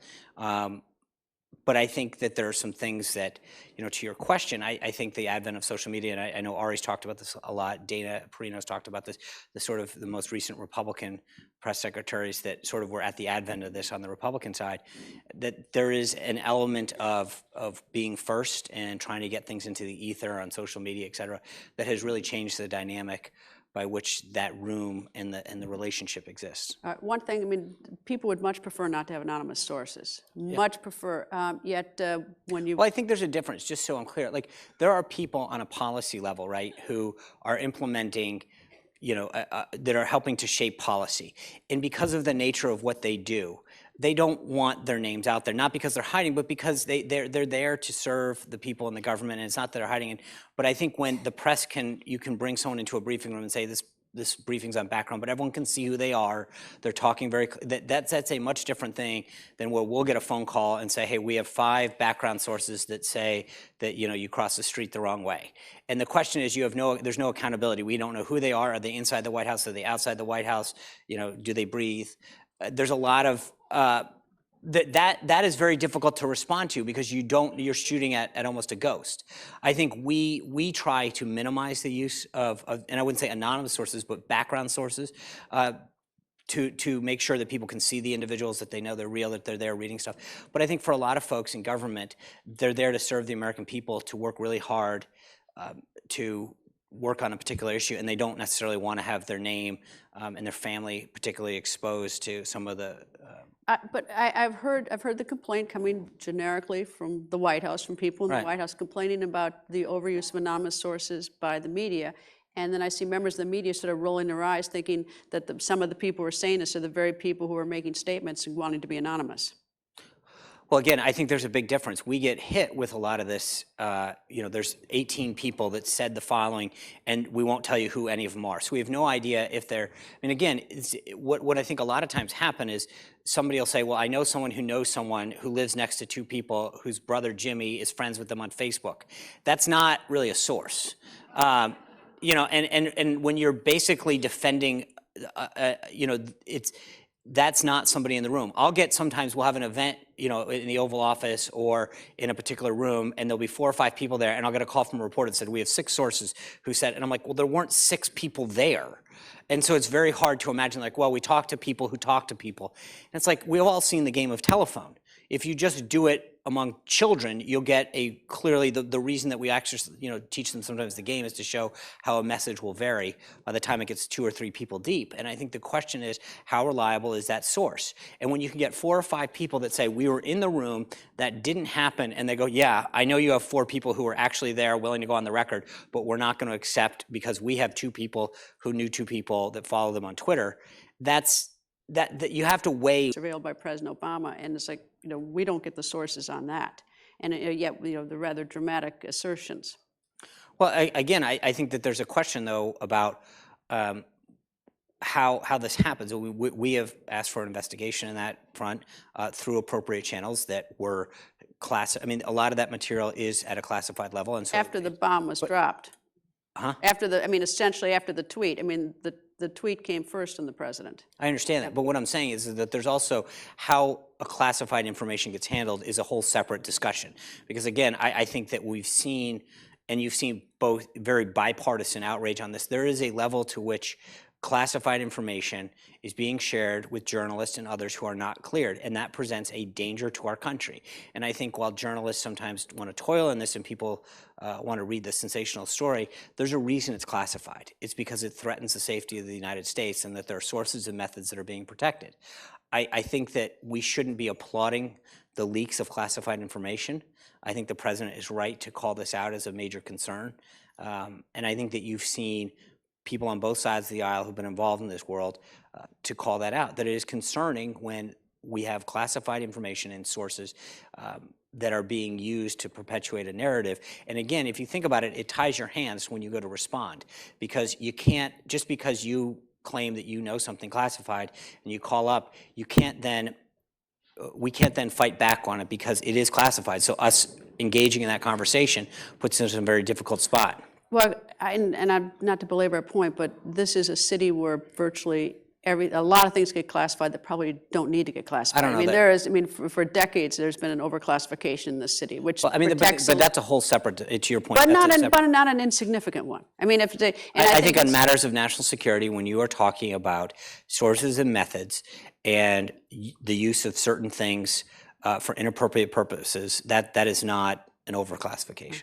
The president tweeting. I mean, he says he's going to continue to tweet, and I imagine it complicates your job somewhat. Well, I think that's the default narrative, but I also think that when you realize that he has an ability through all the channels that he has, well over 100 million people that he can reach out to. And I think some of the media's frustration is that he does have this direct line to the American people where he can communicate accomplishments, thoughts, and push back to false narratives and false stories that frustrates people who want to control that narrative. I think another way to look at those, he drops some stink bomb essentially, and then in 140 characters or less, and then leaves, and there's no sort of follow-up, so there's no sort of give and take. So I think that for a lot of people, especially outside of Washington, they have yearned for an authentic voice that is not trying to script everything perfectly, as a lot of politicians have done. And the president, even if you disagree with him on policy, I think one of the things that people, give him high marks for is keeping his word and being authentic. And I think that is something that has been missing a lot of times in Washington. But again, not to belabor, but if you don't have the give and take, if you can't do a follow-up, that's but the we problem. do. I would argue that if you look at our engagement, the president, in terms of myself and him and other members of the staff, we are engaging with the media and with outside groups and coalitions and individuals and unions and members of Congress on an extremely robust way, so that there is follow-up, there is a discussion. It is not sort of in a vacuum that's occurring. Last night he gave an interview, and it was that I read this morning, in which he said that the U.S. is not going to go into Syria. Did you see that? I did. Okay. One of the things he has also said is that he's not going to telegraph his plans. He has now just telegraphed to Assad and ISIS that he's not going to go in. How do you reconcile that? Well, I think that's specific to ground troops. I think there's two issues. One is that doesn't mean, how we're going to deal with ISIS as a whole. So if we have to deal with ISIS and it moves into Syria, that's one thing. I think going in and occupying Syria for the express purpose of regime change is something that the president's been very clear on that throughout the campaign. So I think to sort of try to extrapolate that, I mean, this is something that he talked about well into the campaign, that the use of force and the use of military troops and something like that. So that shouldn't be a shocker. That's been something that he's been talking about for a while. So so Assad should not take it, his comment, that we're not going to go into Syria, to mean that he's not going to do another airstrike necessarily. Oh, absolutely not. So that's still on the, that's still. 100%. And I think the president said that in the same interview, that should they continue to use gas, especially against children and babies, that, you know, the president, all options remain on the table. But make no mistake about it, I think the president showed last Thursday night that he will use decisive, justified, and proportional action to right wrongs. Secretary of State Tillerson is in Russia today, in Moscow, and do you know if he's going to meet with Putin? Has that been confirmed or not confirmed? It has not been confirmed. Okay. Do you know if he's going to meet with Putin? It has not been confirmed. All right. I'll leave it at that then. I won't give you another follow-up. Assuming he were to meet with Putin, hypothetically, if he were to meet with Putin, what would be his mission? What would be the mission? What's the message to Putin? Probably, I mean, I think that there's going to be two folds at the front of the agenda, whether or not he's going to meet with Foreign Minister Lavrov, and he will communicate the same message, which is, number one, I think there is a shared interest in defeating ISIS in the region, that we have a national security concern that should align with their national security. And then with respect to Syria in particular, we've all been party to an international agreement on the use and possession of nuclear weapons, of chemical weapons, and that Russia should live up to its obligations. Remember, Russia right now is an island. It's Russia, North Korea, Syria, and Iran. That is not exactly a group of folks that you want to be associated with. Russia is, among that group, the only non-failed state. So if you're Russia, you are really isolating yourself by aligning yourself with Assad and not calling out the actions that both you and he specifically said that you would not engage in. So, but what are the consequences? I mean, suppose that Putin... I think we had a consequence Thursday night. Some consequence, but suppose today that Putin, should this meeting occur, hypothetically, suppose Putin says, okay, I get it, no chemical weapons, but I'm going to help Assad with his barrel bombs and everything else there, because I like my base in Syria, and I'm going to do everything to prop this guy up. Meanwhile, Assad just continues to annihilate civilians and push refugees out of the country. I think first and foremost, we have a shared interest in not only defeating ISIS but stability in the region. I think that is something that we can talk about. Russia is in Syria. I think we can all agree that defeating ISIS should be, and stability there is important. And then I think with respect to regime change, we can't possibly see a stable and peaceful Syria in the future with Assad in charge. So we can have that discussion with them. I'm not going to, I will let the Secretary of State have that discussion with his counterpart at this point. But I think we have projected our interests and concerns to Russia very clearly. All right, the USS Carl Vinson is steaming its way towards the coast of DPRK of North Korea. Kim Jong-un has had his provocative words, which he has done before, but they've had 5 nuclear tests and they've had multiple missile tests recently. What's the end game on this? Are we just waiting for Saturday to see if Kim Jong-un does something, has another missile launch on the birth date of Kim Il-sung, his grandfather, or what's the program?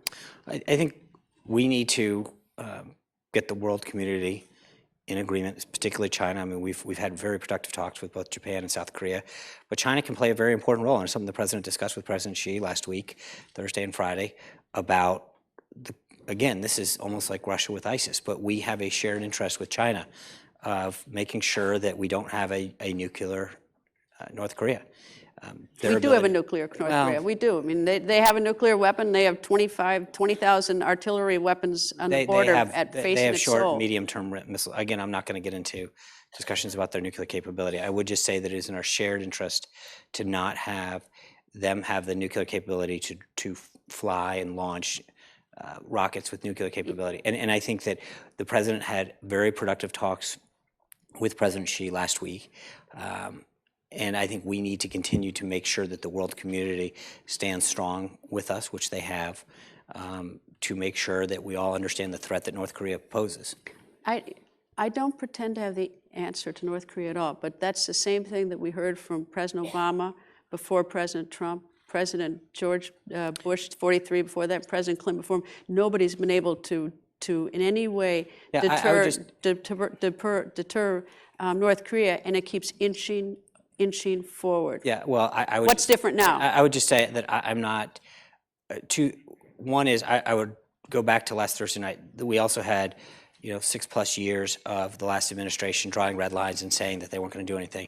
This president took very decisive action. The world community, bipartisan, domestic group here applauded the president's action. I think with North Korea, as I mentioned, the president's had very productive talks with President Xi.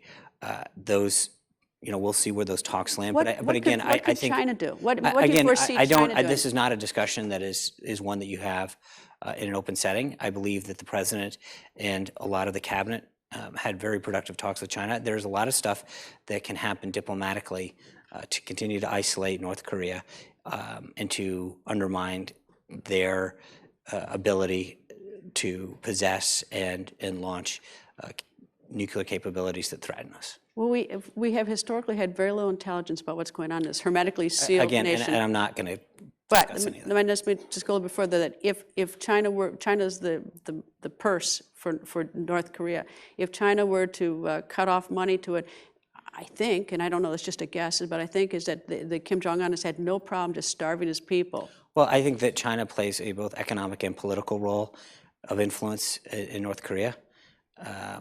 But we'll see. Again, I think this president has clearly shown both the country and the world that there's going to be a change in how the U.S. interests are pursued, and we'll have to see how that shakes out. All right, tax reform. Are we going to get it this year?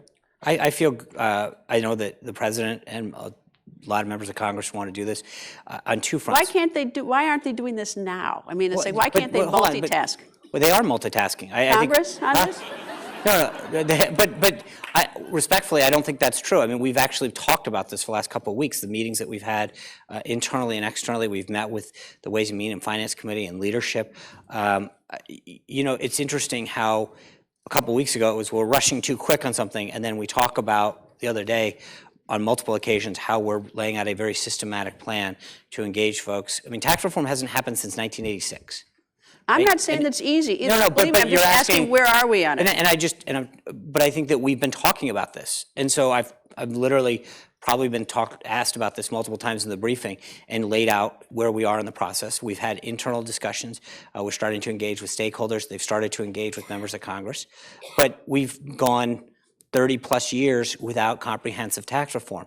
There's a lot of people who have a lot of ideas on two fronts. One is on the corporate side, we have a big problem with our corporate tax rate maintaining and growing businesses here in the country. They are fleeing our country. And I think this president is committed through both tax reform and regulatory reform to create a better business climate that allows companies to stay here, to want to start here, and to grow here.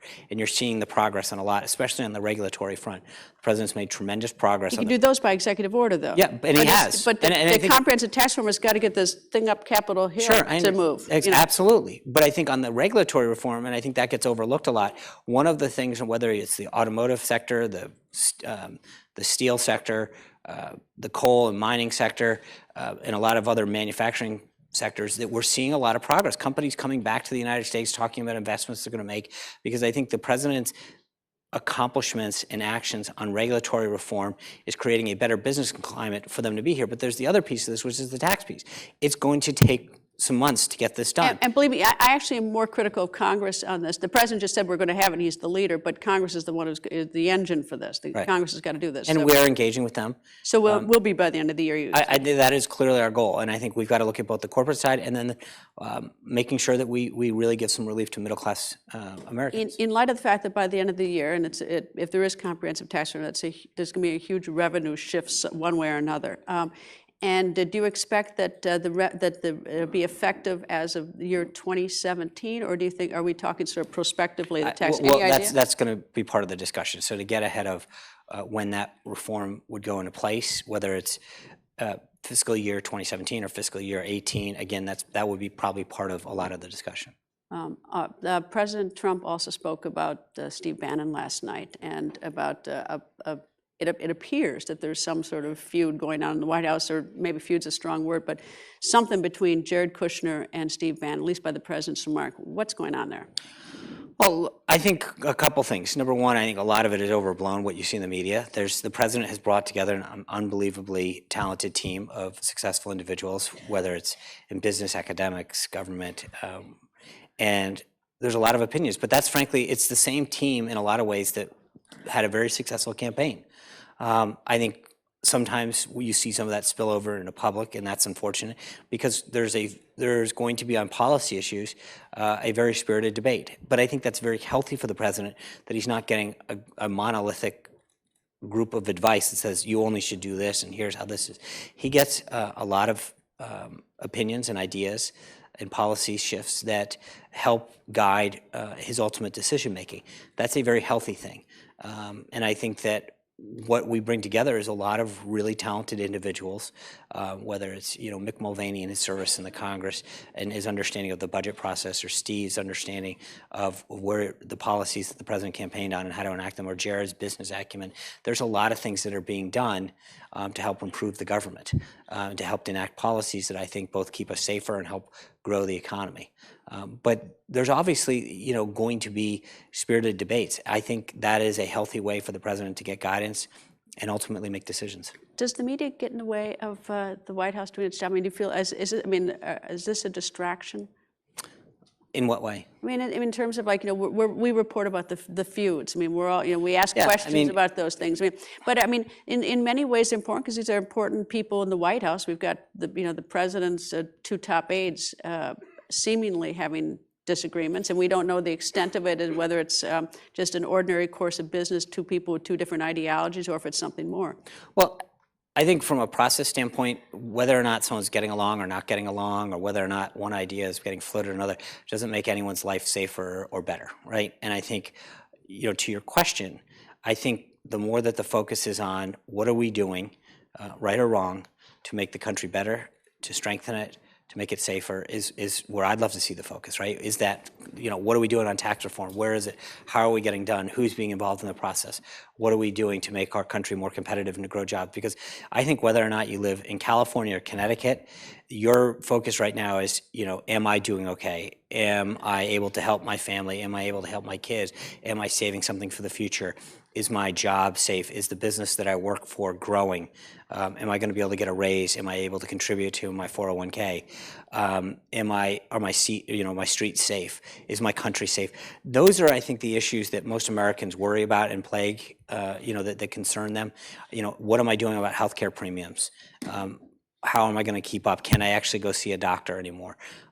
My guess is that that's whether or not you live on the East Coast or the West Coast, North or South, those are the issues that most Americans, I think, are waking up, not whether or not two individuals or three individuals are, going back and forth in the White House.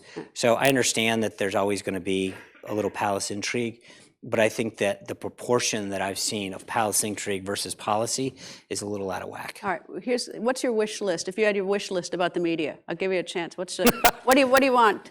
What do you want? What do you want to change? Well, how can we only have a improve? minute and 50 seconds left? I will look. It doesn't really matter. In all honesty, the media's got a job to do. We've got a very robust media in this country, both right-leaning, conservative, left-leaning, and so I think as long as we have a healthy and robust media, I'm fine. That's I wish more people would focus on the policy and get it right. But it is what it is. This is the beauty of living in a free country.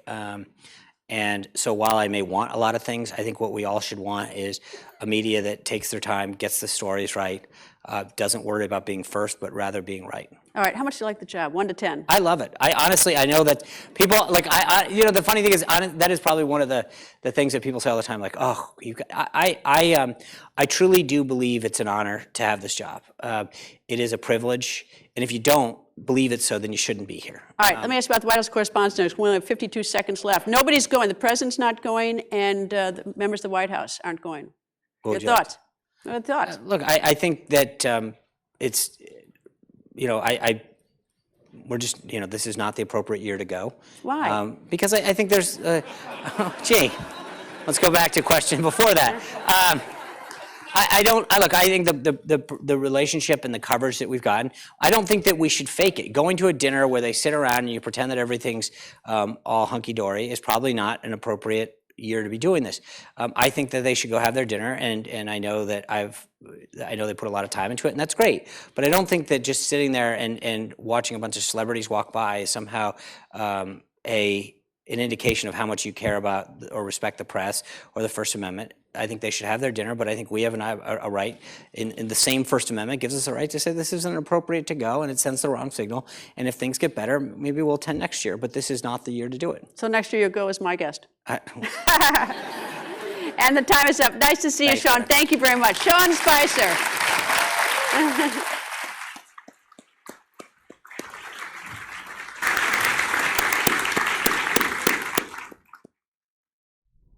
Thanks for staying with us, viewers. You guys are watching Fox 5 Live. I'm Molly here in Washington, D.C. So this was a cut from the earlier event just moments ago. Sean Spicer obviously sitting down with Greta Van Susteren there. And of course, the first question she rightfully so asked him was about yesterday, and he opened up with a big apology about his statement during the White House press briefing yesterday. So some interesting stuff coming out of Sean Spicer today. Thought it was an interesting interview to bring you guys. Now, we started the show off with this same program live. Here's Brett Baer from Fox News coming up to say a few words. I do have him in part of this cut, so we're going to flash it back to here. But just so you know, this is previously taped, but just moments ago earlier at the Newseum on Pennsylvania Avenue here in Washington, D.C. So barring any other breaking news, I'm going to keep it here for a little bit to show you this program, some of these interviews with members of the press, and then we're going to jump back into something else. So thanks for watching, guys. The Trump campaign during the primaries, the general election. He previously covered the Obama administration from the White House and around the world. He has been on the receiving end, obviously, you may have noticed, of more Trump tweets and more than one heated exchange with the president. We will talk about that in our panel here. Julie Pace, Chief White House Correspondent for the Associated Press. Since the beginning of President Obama's second term, she joined the AP White House team in 2009 after covering Obama's 2008 campaign. And she has been churning out scoops with the AP ever since. She also serves as a board member of the White House Correspondents Association. Next, we have Charlie Spearing. He's the White House correspondent for Breitbart News. He came to Breitbart from the Washington Examiner in 2014, got his start in covering politics, working for conservative columnist Bob Novak. He started covering the White House during the Obama administration. Next, Kristen Welker. She's the White House correspondent for NBC News since 2011, can be seen frequently in the front row of the briefing room, going back and forth with the man you just saw up here, Sean Spicer, numerous times. Her reporting appears on all NBC and MSNBC platforms. She spent 2016 reporting from the trail of Hillary Clinton's campaign. And finally, Glenn Thrush, White House correspondent for the New York Times, has a long history going back to his days at New York's Newsday, covering and interviewing Donald Trump, has some history there. Just last week, he and his colleague Maggie Haberman conducted a headline-making interview in the Oval Office with the president. He joined the Times just a few months ago from Politico, where he was their chief political correspondent. So this is the panel. Let's give them one round of applause. All right, Glenn. So obviously the press briefings have been pretty interesting. The fact that you have a Saturday Night Live character already is a factor. But talk about covering this particular White House and the challenges in doing so. By the way, I'd like to congratulate the Newseum. Whatever they put in Sean's coffee this morning, I think calmed things down considerably. I would recommend. It was a little low tone, I would definitely recommend that every day. Look, do you really, Glenn? I say this with great affection, of course. Look, I think the tone, and Jim and I were talking about this before we came on, the tone was set the day after the inauguration when Sean Spicer came out and decided to berate the media about the crowd size at the inaugural. And the thing about that, as bizarre as that wasn't the salient issue for me personally. My problem with that is he came in, shouted at everybody, and refused to take questions. And to me, that was a fundamental violation of the purpose of that room, which is not about questions, it's about answers. I think I've heard Sean in a lot of different venues, and I think he was, again, very subdued and contrite today. But I have seen a diminishment of that room over the last 3 months. I think the Obama administration had sought to cool it down after Robert Gibbs was the press secretary who'd make news from the podium with great regularity. I don't think President Obama really appreciated that. But I think what we have seen is we have seen a series of missteps. I think it is entirely appropriate and unbiased to say that the level of information and the quality of information we're receiving during these briefings is, I believe, not up to the standard of what we believe ought to be in the briefing room. So I think in terms of, I would put this out for Mr. Spicer and his staff. We have been on the receiving end many times of lectures about what we need to do professionally in terms of dealing with our process. I would encourage him and the communication staff of the White House to do the same. Julie, let me just ask you, when I was White House correspondent, a lot of the information came from outside the White House. Same logistics? Yeah, absolutely. I mean, one of the things that I think you learn when you cover the White House over time is that there's information that you get from inside the building, but the information you're really after often comes from outside the building. And it was something that took me a while to grasp when I first started covering the beat. And it was actually coming back to the beat this year after being off on the campaign most of last year. Two of my sort of resolutions for the beat were to go to the briefing less and to spend more time outside of the White House. And you find that you just, I think, get a lot more depth in your coverage when you're talking not just to the communication shop or the policy shop at the White House, but to who's talking to them on Capitol Hill, who's talking to them in the lobbying world. And one of the great things about covering President Trump is that he talks to a ton of people, the traditional people in Washington that you would expect him to, but also this really wide range of people who are his friends and associates from New York, from Mar-a-Lago, from his business world. So as reporters, I think it actually gives us this great advantage to not just get to know the people who are surrounding him every day inside the White House, but to really get perspective about him from outside. Kirsten?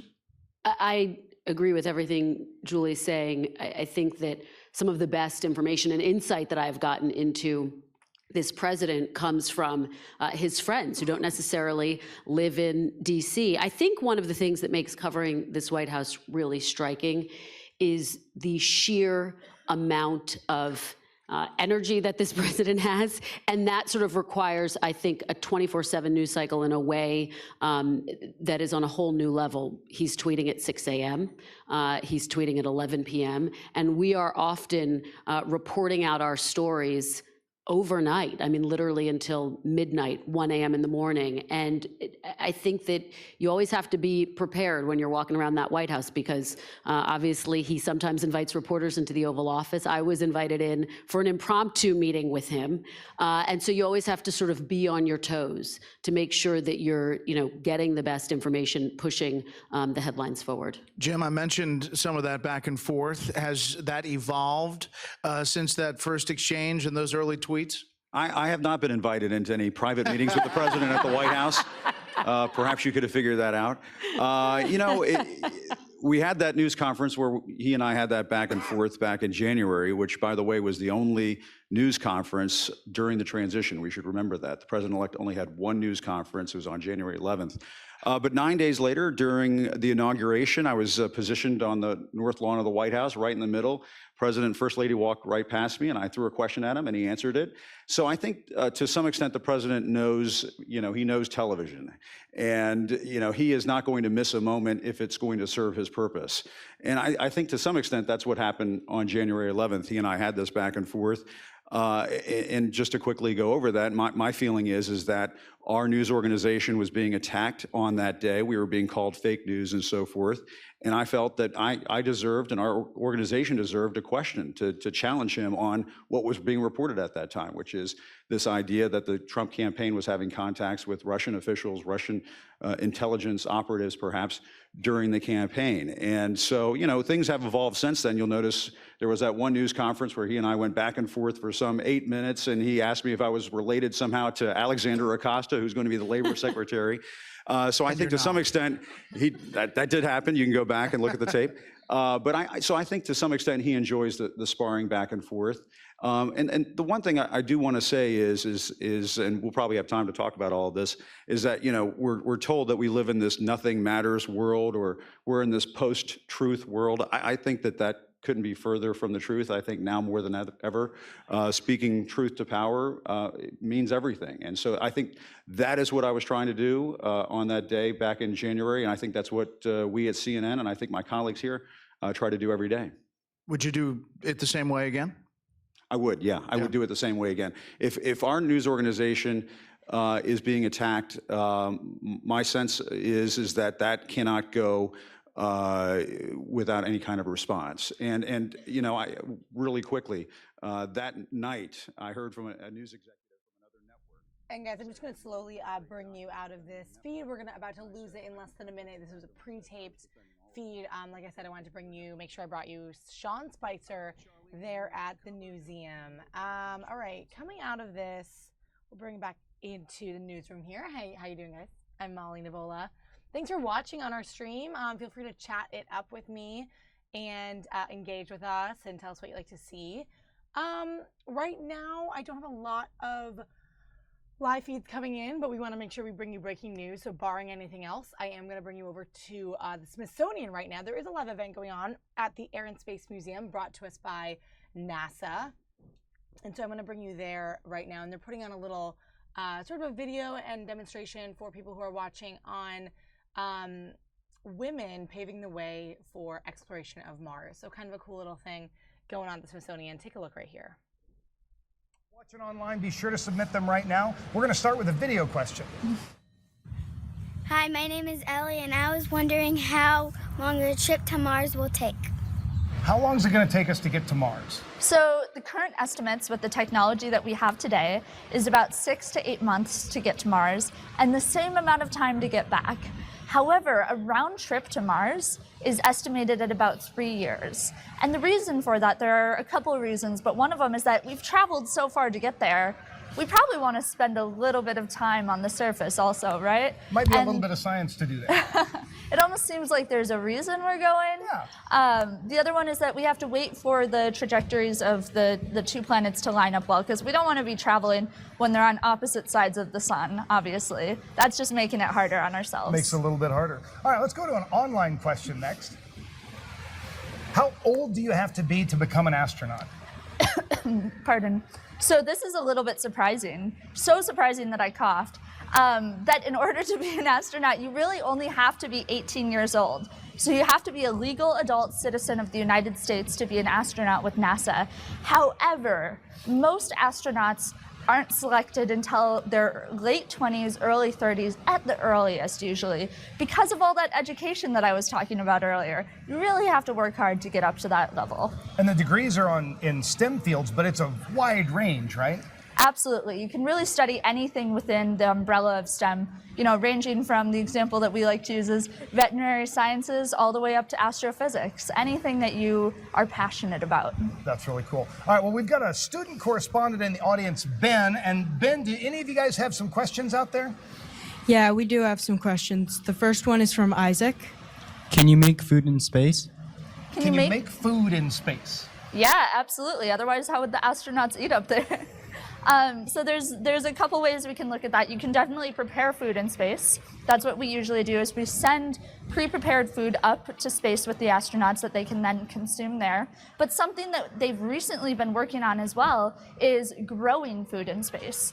So everything from growing potentially algae that we could eat, because that's a great source of protein and nutrients, also to growing more normal seeming things like lettuce. So they have grown and eaten space lettuce on the International Space Station. And hopefully that's something that we'll get to do on the trip to Mars as well. And maybe they can grow a little like space basil and make some space spaghetti. That would be quite nice, yeah. All right, Ben, do we have another question in the audience? Our next question is from Jack. How many people work in the International Space Station? How many people work on the International Space Station? Yeah, so that's a great question. The International Space Station has a capacity that can hold anywhere up to 9 people at a time. However, the least amount of people that are on there are 3. Usually they average that out and keep a crew of 6 astronauts on the International Space Station. Something interesting about that is that I would bet that every single one of you in the audience has been alive. Your entire life that you've been alive, there has been at least 3 astronauts on the International Space Station. That's kind of a crazy thought, isn't it? Absolutely amazing, because I'm old enough to remember when that wasn't the case. So am I, honestly. Well, I don't quite remember it, but it happened. Thanks. All right, so we recently got a chance to talk with astronaut Christina Cook about some of the training that she's done to help prepare for a long-duration space flight. So in my career, I've had the chance to work in Antarctica over several different seasons. And I think that's been really helpful in preparing me for some of the things I've come across so far in my training and that I hopefully will come across on a future mission assignment. And one of those things is how to work in novel environments. When I was working in the Arctic in Greenland, I used to have to climb towers in temperatures of around -50 or something like that and make repairs to scientific instruments at the top of these towers. And sometimes those repairs actually involve soldering and real delicate work. And obviously you have multiple layers of gloves on. So learning how to be patient and how to get the job done when you have not a lot of dexterity, you're in an awkward physical position, and you have to have a lot of focus and overcome some of the things that might not make you the most comfortable in that situation. It's a lot like spacewalk training. You're in a spacesuit in spacewalk training, you have huge pressurized gloves on, you can't actually feel anything in terms of the dexterity and the touch sensation on your fingers, but you have to still find a way to get the job done, despite all of those things that aren't comfortable and that might be trying to distract you from the focus that you need. One of the things that's going to be really important for a future trip to Mars are spacewalks. And Beth has a few friends helping her. And remember, submit questions. We will use them later. But right now, let's go over to Beth and some spacewalkers. Thanks, Marty. I am joined by Catherine. She is one of the explainers here at the National Air and Space Museum. Catherine, do you want to tell me what explainers do here for us? Yeah, of course. So the explainers program is here at Hazy and also at our downtown mall building. And we are high school and college students that are just really interested in STEM. And we have discovery stations and demonstrations that talk about science and technology and how they relate to the artifacts that we have here in the museum. And do you want to introduce our guinea pig? Fred here. So we have got Annika here, and she is going to be simulating a spacewalk. So of course we're not actually in space. We're going to make it seem like she's in space by having her sit on this wheelie chair and not touching the ground at all. So she'll have to be actually pulling herself along these rails here. And she is double tethered onto here. She has a camera on her head, just like our astronauts do. And you can see what she's looking at right now. So say hi to our camera guys. That's just what we have on our actual astronauts so that mission control knows what our astronauts are doing and they can see what's going on. So what she's going to do now is move herself down to do a spacewalk. So she is going to move her tethers along. And let's see. All right. There we go. All right, so how's that going? Pretty good. Pretty good? Yeah? What's challenging about it? Probably unlocking them. Unlocking them, yeah. So when we have our gloves on, our spacesuits, they're pretty thick. We really don't have a lot of mobility in them, but they're actually the thinnest part of our spacesuit. But it is a little bit difficult to do that, right? And this is still when we're here on Earth, too, as well. So and when she's we're up got in to space... move one tether at a time every Exactly. time? Yeah, so the double tethering means that we are always connected all the time, so we never float away in space. So what she's going to do now is get our wrench. She's just going to screw that just a little bit. And as you're screwing that, what's happening to you? I have to move the thing up and down, and it's also connected to the harness. Yeah, so the screw is attached to her, and if you don't hold on to the bar, what were you doing? You'd float away. You'd float away, right? But because you're holding onto the bar, you could see a bit ago that she was kind of moving as well. So that torque that she's putting on the screw is actually causing her to move as well. And that's something that astronauts have to get used to because here on Earth, we don't have that. We have gravity helping us out with that. But when we're floating up in space, we're going to move around a lot more. And we can't really replicate that too well here on Earth. Are you ready to be an astronaut? No. No? Need a little bit more training. A huh? little bit more training. Well, Yeah. Marty did actually talk to Anne McLean, who is an astronaut who's currently training for an upcoming mission. Let's see what Anne had to say. I'm joined by NASA astronaut Anne McLean. Thank you so much for talking with us today. Thank you for having me. In becoming an astronaut, did you face any hurdles to get there?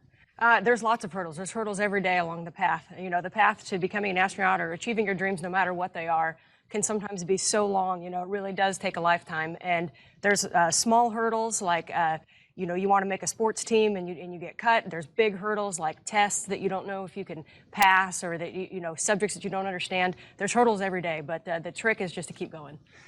Now, you're in training to eventually go into space. What's that training like? The training is really interesting. It's something different every single day. One of the most important things to being an astronaut that I've learned is versatility. You know, one day I might be speaking Russian, you know, learning a foreign language. The next I might be doing science experiments in a lab and learning how to pipette and sequence DNA. And then I'm flying a T-38 jet, or I'm getting in the suit and doing a spacewalk, you know, in the pool, a training spacewalk. And so we just have to be ready for something different every single day and being able to shift gears. Now, you're a very experienced pilot, but from what you said earlier, it sounds very much like you're also training to be a scientist as well. We're training to be everything. You know, what's really interesting, my class got there in 2013, we came from all different backgrounds, and we always say our background helps us in about 5% of what we need to do, and the other 95% we're learning from scratch.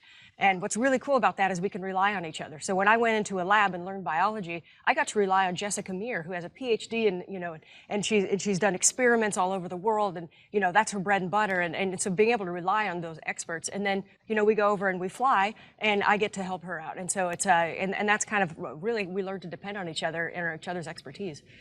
That's really cool. Thank you so much for talking with us today. Sure, thank you for having me. Abby, what do you know about coding?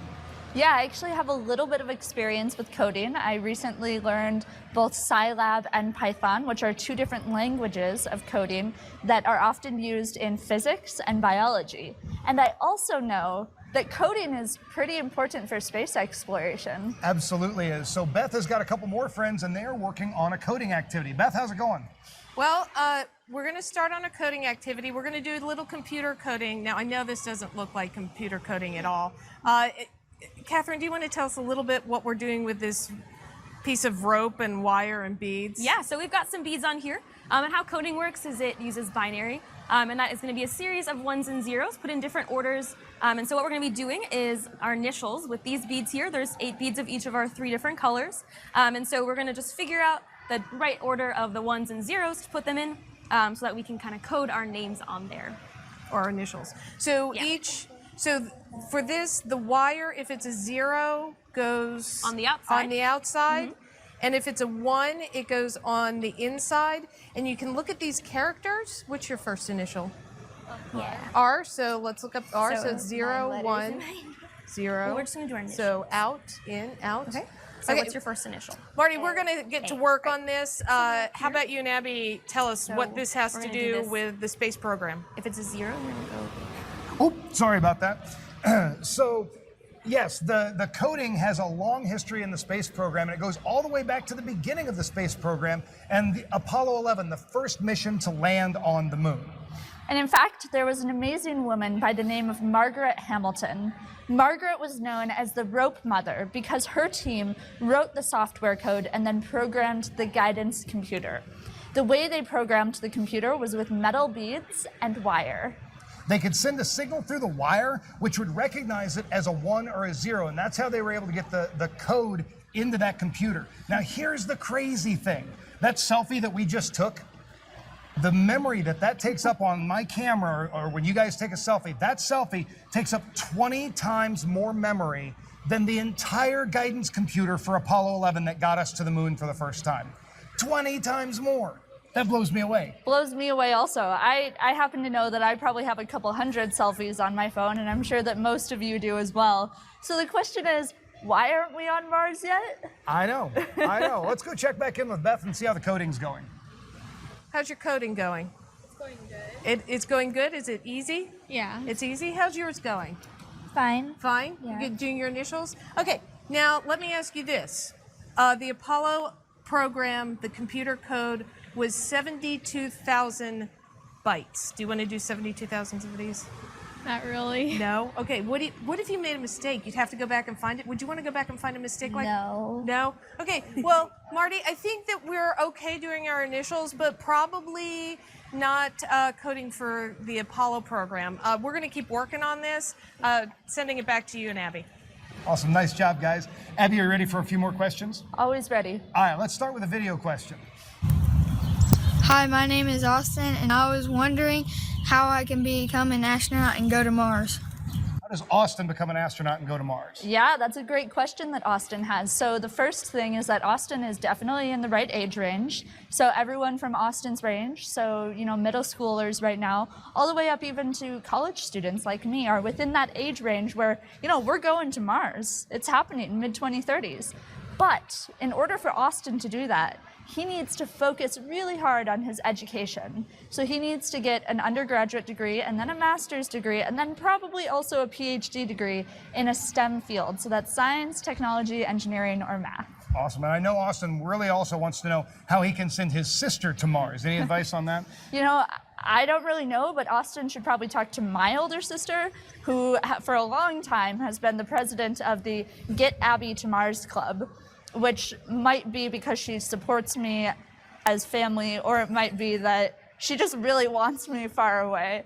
I like to think it's the first one. I think so. I think so. All right, let's go to an online question. Do men and women have an equal chance of getting into the program? That's something that I'm excited to say. Now, yes. This most recent astronaut selection, in which 8 astronauts were chosen, 4 of them were men, and 4 of them were women. So I hope that in the future, as I start to become an astronaut, and as maybe some of these young folk become an astronaut as well, we'll get to see that same balance occurring. Nice. All right, Ben, do we have any more audience questions? Yeah, our next question is from Ben. Hello. What is your motivation to become an astronaut? What's your motivation? That's a great question. So for me, it's been something that I've been passionate about since as long as I can remember, honestly, since I was probably 4 or 5 years old. I was really into science fiction, and I actually thought that I was going to be an astronavigator. And then when I was about 9 years old, probably, I realized that that wasn't a real position. And so I settled for astronaut instead. But it's just something that I've always been passionate about, with this idea of, going somewhere new, looking over that next hill, crossing that next boundary, and seeing what else is out there. So for me, that's what motivates me. Nice. All right, Ben, do we have any more questions? We also have a question from Erica. Did you always want to train to be an astronaut ever since you were little? Yeah, honestly, for as long as I can remember, I've wanted to be an astronaut. I've entertained other career options, but that's the great part about being an astronaut, is that it is not the end-all be-all of a person's life. It's actually just a small portion of it. So you have to be something before you're an astronaut, and you have to be something after you're an astronaut as well. So that means that I can be a biologist and a mathematician or a physicist or anything else, as well as being an astronaut. So for me, it was always something that was, there. Nice. All right, let's go to an online question. Who is the most recent woman to go into space? Yeah, so there's actually only one woman right now in space on the International Space Station, and that's Peggy Whitman.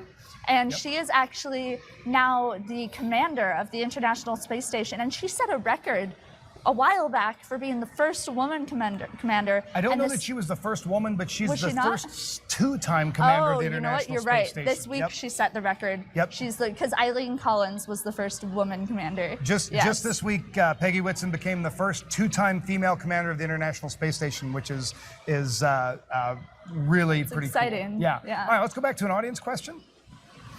Ben? We have a question from Millie. How long does it take to train to be an astronaut? Yeah, so that's also a great question. Once an astronaut is selected for a specific mission, they can train anywhere from 1.5 years to 2.5 years for that mission. However, that's usually for a 6-month mission. So for a 3-year mission to Mars, the training period might be a little bit longer than that. All right. Well, we've talked about some female astronauts today, but there are a lot of other females paving the way to Mars. Many of these are working behind the scenes. Including veteran spaceflight engineer Charlie Blackwell Thompson, who will be the first woman to oversee a NASA liftoff and launch team. NASA engineer Miley Chain is contributing to the Mars mission by helping us understand how humans collaborate with robots and automation. And Julie Williams-Byrd is an electro-optics engineer helping to identify technologies that enable human spaceflight. That is an absolutely incredible list of women. Well, we're out of time. Abby, thank you so much for joining us today. Yeah, thanks for having me on. It was a blast. I love that. I can't wait to see where your journey takes you over the next 5-10 years. That's going to be a lot of fun to follow along with that.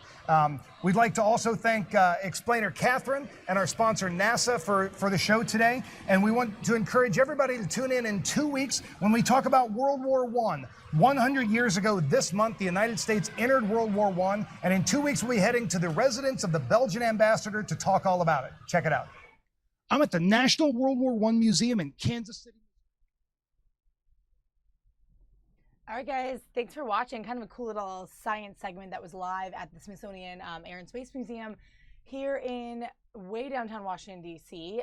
We do have an upcoming event that I want to bring to you guys live. You saw it in the corner of your screen earlier, and I'll show it to you right here. Where we go? Here we go.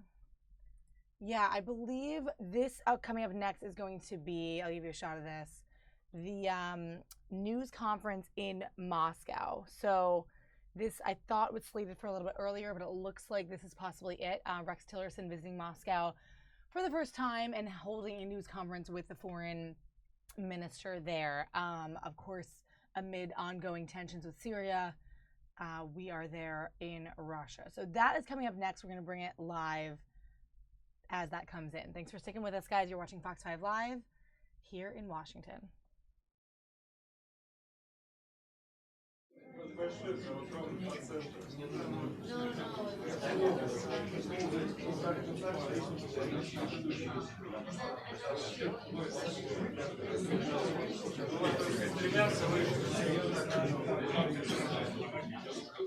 Я поднял, но все равно нам будет говорить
Jumping in here, guys, it looks like we are awaiting Secretary of State Tillerson. This is in Moscow, Russia, and I am reading that this is believed to be just after his meeting with Putin.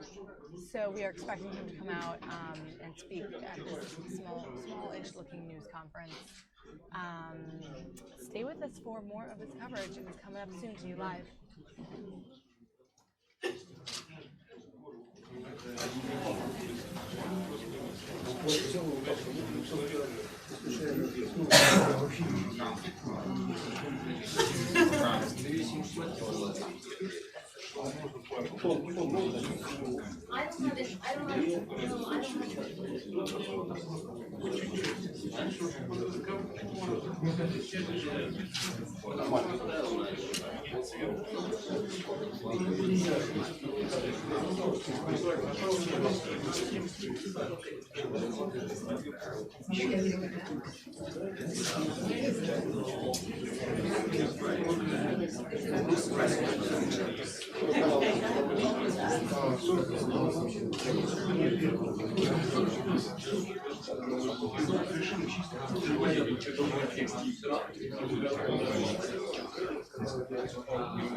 Уважаемые коллеги, мы начинаем пресс-конференцию глав внешнеполитических ведомств России и США. Сейчас я приглашаю наших гостей разместиться поудобнее. Здесь есть места. Пожалуйста, проходите.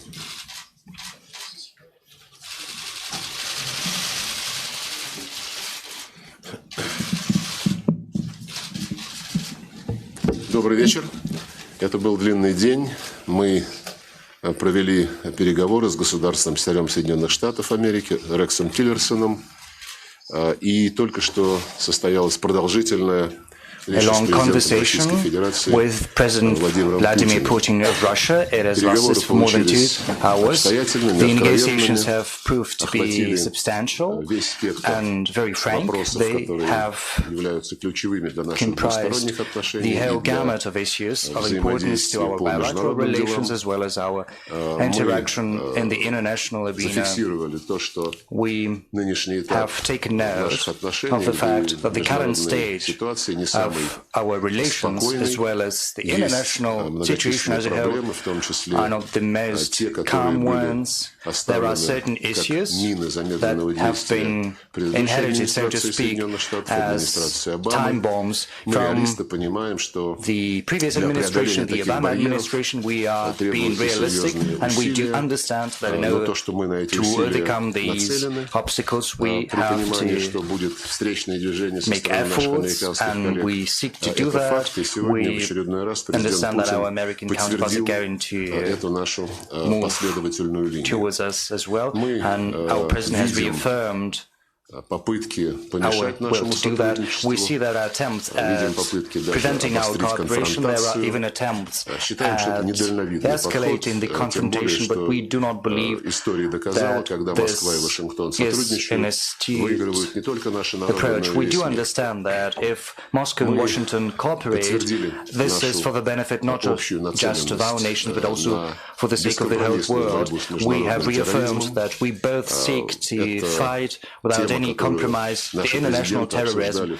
This issue has been raised by our presidents in the course of their telephone conversations, including their telephone conversation on April the 4th in the night when President Trump called President Putin in order to express his condolences on the terrorist attack that has taken place in St. Petersburg and the context of fighting international terrorism. We have talked about Syria, of course. We have touched upon the incident that took place after April the 4th, when in the environs of Idlib in Syria, chemical weapons were used. We have talked about the ensuing missile attack of the US against the airbase on April the 7th. We have stated our position on many occasions. Today we have said that there needs to be a very thorough investigation into this incident, which has become the subject of many speculations. Russia has spoken in favor of drawing the attention of the OPCW in The Hague to this incident, saying that the OPCW has all the necessary competences and powers to look into this incident. There's been an official letter by the Syrian government to the UN and to the OPCW with a request to dispatch as soon as possible a group of experts in order to conduct an unbiased and frank investigation both in Idlib as well as at the airport, the airbase that was struck.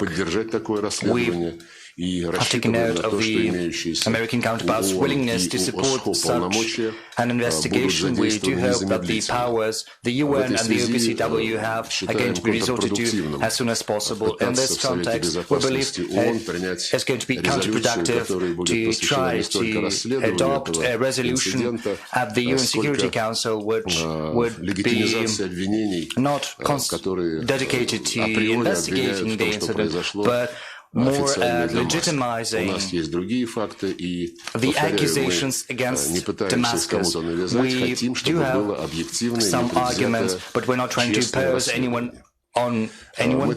We want there to be a frank investigation. We have also talked about the state of affairs and the interaction of our air space forces as well as the coalition headed by the US and the context of the memorandum we have on preventing incidents as well as ensuring the safety of air traffic over Syria. As you know, we have suspended the memorandum, but today the Russian president has reaffirmed that we're willing to put it back into force on condition that the primary force is going to be reaffirmed of both the American coalition and the Russian airspace forces. That is the objective of fighting Jabhat and Nusra as well as the associated terrorist organizations. We assume as well that the publicly stated position of both Russia and the US, and there being no intention to interfere within the domestic affairs of Syria or any other state, are still in force, and we do hope that Iraq's example, as well as that of Libya and other countries, is going to be an admonition against trying to recreate the similar attempts anywhere else, including in Northern Africa. Let me say once again that we are willing to achieve an absolute defeat of ISIS as well as all the other terrorists. This is our common objective. It is still in force, and we have seen that this has been reaffirmed today as well. Apart from Syria and fighting terrorism in the region, we also have another political challenge, common challenge, that is to seek a political solution to the Syrian crisis. The US and Russia have been at the forefront over the recent years of international efforts at finding solutions, at rallying all the parties concerned, both parties to the Syrian conflict and external players, bringing them together at the negotiation table under the aegis of the UN. Today, we agreed to continue to work bilaterally in order to facilitate this process, to push the multilateral process forward. We appreciate that apart from the Geneva process, which we are full-fledged members of, together with the American counterparts, we also have the Astana platform.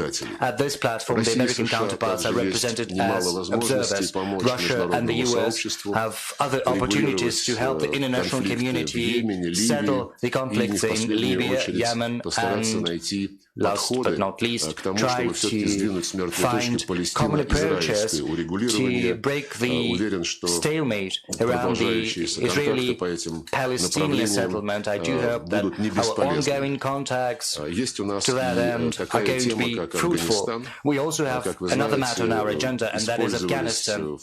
As you know, over the last 2 years, there have been different formats resorted to seeking to rally an external support for the Afghan settlement. One of these attempts, one of these avenues we pursue is going to take place on April the 14th in Moscow. A meeting has been scheduled for the so-called Moscow format, which is going to be attended by Afghanistan, its neighbors, including Central Asian republics. The American counterparts representatives have also been invited to this meeting. We do hope that they're going to be able to participate in these meetings. We have also touched upon the Ukrainian crisis. We've got a common approach. The Minsk agreements of 2015 are to be observed and respected. We have also recalled how under the previous US administration a bilateral consultation channel had been fostered between Moscow and Washington to supplement the and we have felt the interest of the current administration in resuming bilateral contacts in this dimension so as to help find practical solutions to implementing the Minsk agreements to the full. We are going to welcome these efforts. We are waiting for them. We have also talked about the Korean Peninsula, which is a source of concern for all of us. Both Russia and the US speak in favor of rigorous observance of the UN Security Council resolutions to that end. We have also talked about how we can find a way out of the confrontation spiral, which would allow us to create the necessary conditions for a negotiating process to settle the nuclear issue of the Korean Peninsula through diplomatic and political efforts. It has been pointed out that Russia and the US have a particular responsibility for the military and political security both at the regional and international levels. We've compared notes with regard to implementing the strategic stability treaties such as the arms reduction treaties which are in force between our countries. We have agreed to overcome sort of a pause that we have been witnessing in these processes. Well, the White House team has changed and it's quite natural. We do hope that our contacts on strategic stability and arms control are going to be resumed. They're going to be held in a business-like manner, pragmatically, with a view to observing rigorously the agreements we have reached. We have touched upon our economic ties, we see that there is an interest among business circles on both sides to build up our cooperation, to buck the negative trend which we've been witnessing in trade and investment due to objective and subjective reasons. We, for one, have promised to support the business initiatives on both sides. We'd like these efforts to get the support of both the Russian government and the US administration. There is another agreement. We have agreed to designate special envoys both from the State Department of the US and the Russian Foreign Ministry. These envoys are going to have a pragmatic conversation about the irritants, so to speak, that have piled up in our relations under the Obama administration primarily. I believe that should both sides demonstrate a pragmatic approach to this avenue, then it's going to yield results and will help improve our relations as well. On the whole, I believe we all understand how difficult as the situation in our relations as well as in the world as a whole. There are many who would like to give a try at using the current communication technologies and cyberspace and the virtual reality. We know that there are people who abuse the opportunities presented by the modern technologies. They're trying to use these technologies to their advantage to pursue their goals, which are far from decent. But luckily, both in the US and in Russia, there are enough people who will be able to separate right from wrong and who will be guided by the fundamental interests, not just short-term interests, of both our peoples as well as the international community as a whole. In brief, this is my takeout from the negotiations that have taken place. Despite all the issues, both objective and artificially created, we still have many prospects for cooperation. Russia is willing to cooperate with the US to be engaged in a dialogue, not just dialogue, but also common approaches and common actions to pursue the interests of both countries. We will look forward to the US reciprocating our approach, and I do hope that the many hours that we've spent with Rex Tillerson together, as well as with the President of Russia, have not been spent in vain. We understand each other better after the talks today. We do hope that these contacts will be followed up by us, as well as by our staff and by other government agencies of both the Russian government and the US administration. Thank you.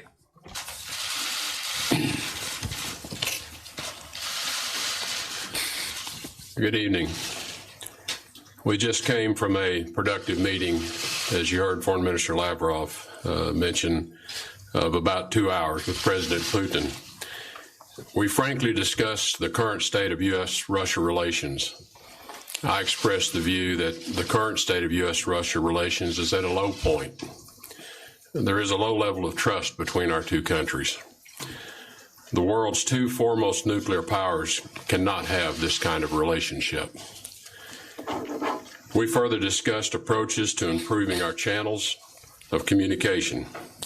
We had a lengthy exchange of views regarding the situation. Hi guys, I just want to bring you over to a breaking situation in Maryland. I know Rex Tillerson's just speaking here in Moscow, but we do have a small situation over in Maryland, a multi-car crash on I-270. That's what you're looking at right now.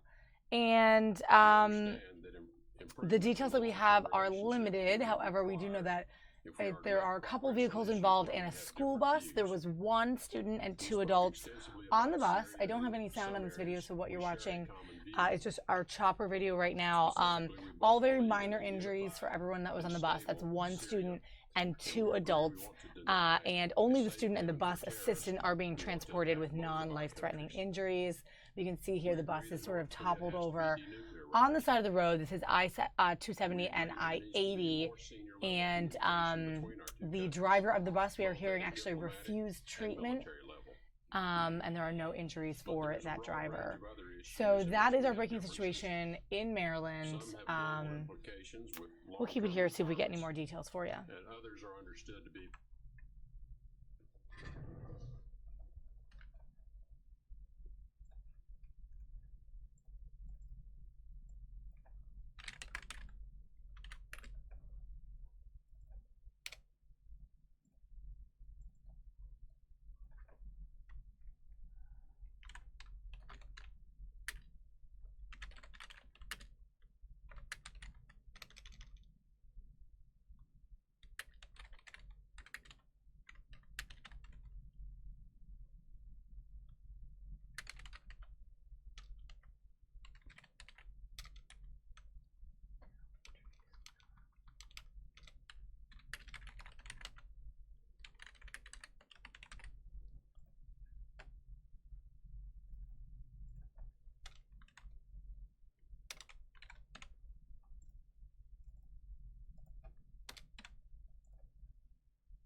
Guys, if you were just joining us, you're looking at live aerials from our chopper of this school bus crash over in Frederick, Maryland. You can see this is along the highway here. The bus is actually balanced on that guardrail, which is crazy. It didn't actually flip over or spin, but we do know, if you want the update for sure, there's one student, 2 adults were on the bus. The one student and one of the adults were transported to the hospital with non-life-threatening injuries. The bus driver, refused treatment but did not have any injuries. Again, you can see the bus did not overturn, just came to a rest on that guardrail. This happened when a vehicle apparently spun out and hit the bus as they were approaching the ramp to Route 80 that's there along I-270 in Maryland. So a vehicle spun out on the road. This is southbound on I-270. And again, 1 student, 2 adults, all very minor injuries and non-life-threatening injuries. But quite a scene there over on the highway. This is our Skyfox chopper over at the scene. It's live.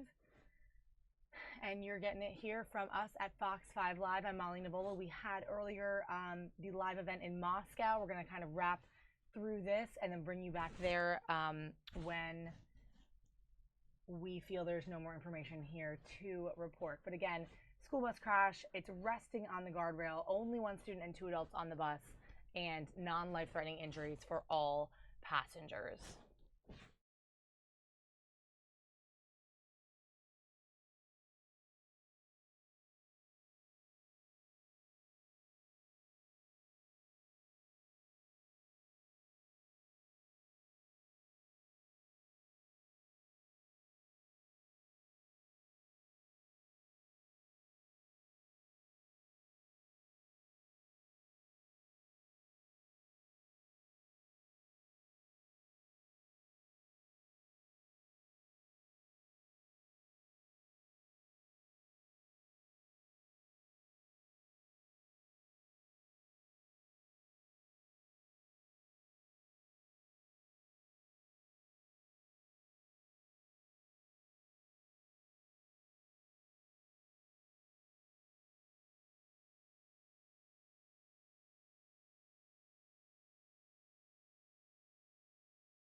Agents will use the adult. I'm sorry for taking so long to comment, but I would like to underline that we are 100% sure that if our colleagues at the UN, as well as the Hague, try to avoid this investigation, this will signify that they are reluctant to find out the truth. But we will insist that the truth should be found. Thank you. Josh Letterman with the Associated Press. Thank you. Secretary Tillerson, I want to ask you about your conversations with President Putin about Syria. You've predicted that Assad will leave power through a political transition. How will you compel Assad to participate in a political transition that leads to his own ouster? Are war crimes charges on the table? And how long will the United States wait for Russia to come around? and Foreign Minister Lavrov, if I may, your government and the United States government seem to be miles apart on the Syria issue, on Ukraine and other issues. Did you feel that you cleared up any of those issues you mentioned earlier today since you've had those discussions with Secretary Tillerson? Well, we did discuss at length the future role for Assad, whether it be in a future political process or not. Clearly, our view is that the reign of the Assad family is coming to an end. And they have, again, brought this on themselves with their conduct of the war these past few years. We discussed our view that Russia, as their closest ally in the conflict, perhaps has the best means of helping Assad recognize this reality. We do think it's important that Assad's departure is done in an orderly way, so that certain interests and constituencies that he represents feel they have been represented at the negotiating table for a political solution. How that occurs, we leave that to the process going forward. We do not think one has to occur before the other can begin, and it will take a pace of its own. But the final outcome, in our view, does not provide for a role for Assad or for the Assad family in the future governance of Syria. We do not think the international community will accept that. We do not think the world will accept that. What about the war crimes charges? We discussed the issue that as time goes by and more evidence continues to be gathered, it is possible that the threshold necessary to charge individuals, including Bashar al-Assad, may be achieved. As you know, this is a very high legal hurdle in order to bring such charges against an individual. So I would not suggest to you that all of that evidence is in place, but I think the longer time goes by, it's possible that the case will be made, and there are certain individuals who are working to make that case. Ну, с своей стороны, я хочу сказать, что I, for one, would like to say that I do not think that Russia and the US are at so great a distance that it cannot be bridged on many issues of the international agenda, both with regard to Syria and Ukraine.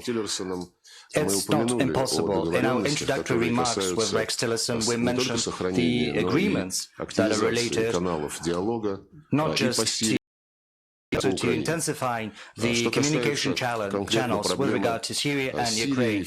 As for Syria and Bashar al-Assad, we have had sort of a historical background. Rex said that he's a new guy and he prefers not looking into history but to deal with the matters of today. But the thing is, the world is built in such a fashion that if we do not take lessons from the past, we will hardly be able to achieve success in the present. And I recalled certain situations when groups of countries, primarily Western countries, NATO countries, were sort of fixated on eliminating this or that dictator, an authoritarian or totalitarian leader, in order to oust Slobodan Milosevic, president of ex-Yugoslavia. NATO launched a war in 1999 in gross violation of the UN Charter as well as the Helsinki Final Act of the OSCE. All right, guys, we're slowly going to bring you out of this and over to another feed that we have coming in, which looks like Reverend Jesse Jackson speaking on behalf of the Rainbow Coalition. Jumping over there. And when I get more information, I'll bring that up on the bottom of your screen. Take a listen. There's something very suggestive about the policy. Allow them to do this as standard operating behavior. The two governors were humiliated. The leggings on, they were humiliated. Have high standards for customers, for workers, and low standards for treating people. It's not right. We reject it. Questions? What was your initial reaction when you saw that happen? I shared the humiliation. Such a disgust, just wrong. And I've been on many planes where it was oversold. They stopped you at the counter. They on the plane offered inducements. They give you $500 in the next ticket or $1,000. They could have raised the amount of money unlimited until they got the number down. They raised it to $1,000 left. But the snatch up, the police brutality, has gone global. Global humiliation is disgraceful. We do not like it. Because we've got to dig it deeper than that. It's not just the fact that they beat him, taking the money in the image. Now they apologize yesterday. So today you have a different policy. More than that, their board is not diverse. The C-suite is not diverse. Their financial services is not diverse. Behind the wall, there's more than the plan that is derived. They're mutually beneficial trade relations, with a mutually beneficial trade relations with United. Anything less than another. What did you think about the apology? Little to late. It's like the bus company apologized to Rosa Parks after being humiliated. And it just exposed the issue of the need for a general policy, public accommodation. Apology is a bit late. They've been doing this scheme for a long time. This kind of scheme where you overbook the concert, snatch someone out the concert because a man don't want to sit down. That was not right. It was not customer friendly. The airline, the airways may be friendly, but that's not a customer friendly way of organizing the deal.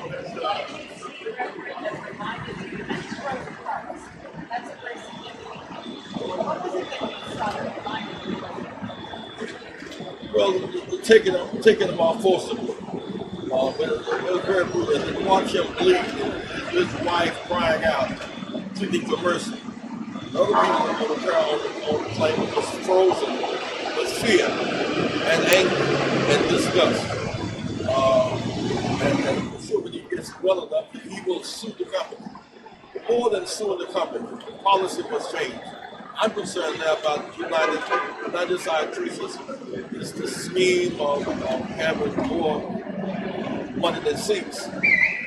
But also I'm concerned now that the lack of diversity in this country. And it's for many parts of corporate America.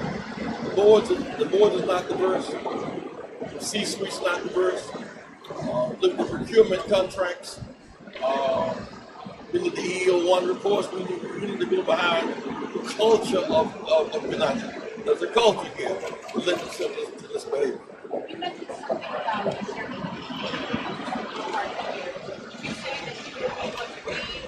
We bought shares of stock. We'll be at the next shareholders meeting. As a shareholder, raise basic concerns about data we do not have right now. All right, guys, I apologize. The sound on this not very clear. Coming from our sister station, Fox 32 in Chicago, this is Reverend Jesse Jackson speaking at a rally at Chicago's O'Hare Airport in a protest against United Airlines for the recent handling of the passengers that we've all seen spread across social media. Quite a viral video there when that man was forcibly removed from his flight. So this is Jesse Jackson speaking on that. Again, I apologize. The quality isn't super clear, but we'll see if we can hear a little more here. Until something happens. We intend between 9 months. Reverend Tyrone McGowan is our national field director. We got people preparing to march right now in New York, and Atlanta, and Washington, Baltimore, and Boston, and San Francisco, and LA. We're organizing marches all around the nation between now and Sunday.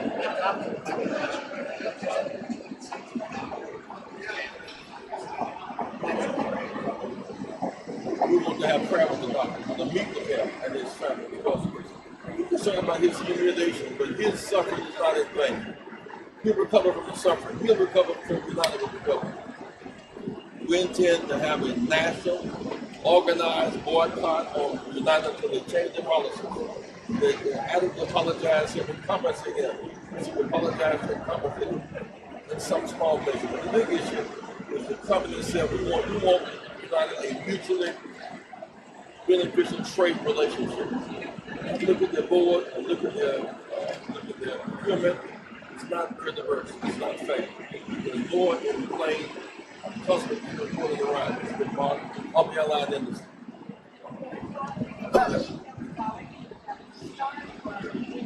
We'll organize the boycott this weekend. We'll organize picket captains around the country. Whether the United States they're going to meet picket signs saying, meet your competition, not your customers. They're saying the skies are friendly, but the ground is moving.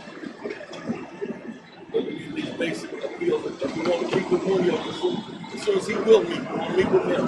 A member of the board of directors. But we want to look at a board. The United board should look like America. It should be united, not divided. It should be united, should be united, but not divided. The makeup of United does not represent America. It certainly doesn't represent Chicago.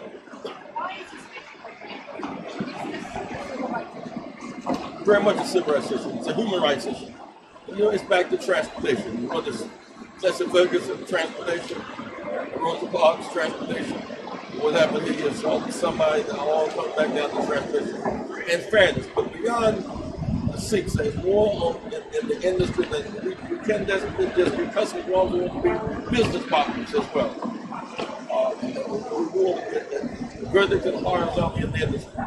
It raises a very basic question. How did they intentionally oversell and then snatch the customer out brutally? If he had the heart condition, they could have killed him. They had no idea what his medical condition was. And the police, United is responsible for police behavior.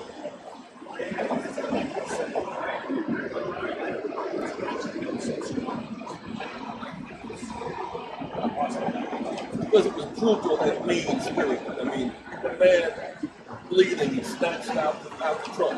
Terminus. And then his wife screaming. People saying, please stop. The plea of an innocent man being bought his ticket, sitting in his seat, snatched out. They could have money that they use muscle. Money that they record, they just beat him up. His blood on this Easter week, blood takes on different of an innocent man being bought his ticket, sitting in his seat, snatched out. They could have money that they use muscle.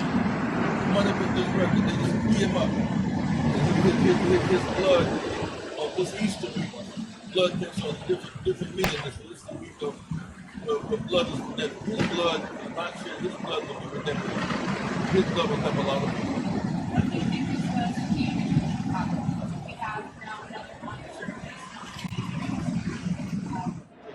And non-diverse board. There are blacks and Latinos and Asians on board seats, in the C-suites, financial services, the whole range of opportunities. We demand that we want to organize our people signs now. Okay? Any other questions? It's time for us to pick it now, right?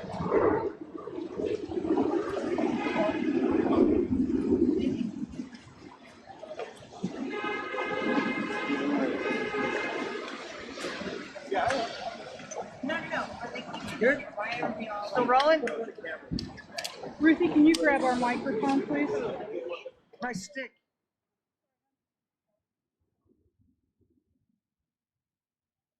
All right, guys. So again, apologies for the sound on that, but that apparently was live footage out of O'Hare International Airport in Chicago. That was Reverend Jesse Jackson leading a little bit of a rally to protest against United Airlines, answering some questions from the crowd as well, talking about human rights and whatnot. We are still going on live in Moscow, Russia. We're going to jump over there, but I'll leave with some of the footage here in Chicago. Little view of some of the press getting shots here. United, not divided, beat your competition, not your customers. We saw other airlines even using those slogans on their own Instagrams and memes coming out this week, of course, in retaliation of what happened this week at United. You're right, he's coming towards us.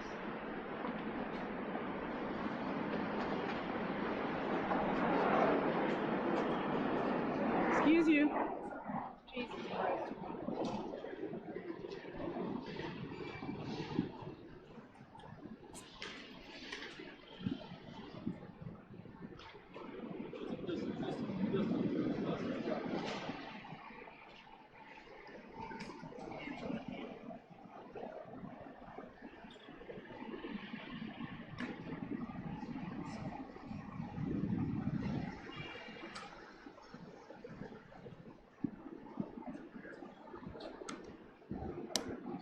I'm going to hand that to you. Thank you.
Sell it.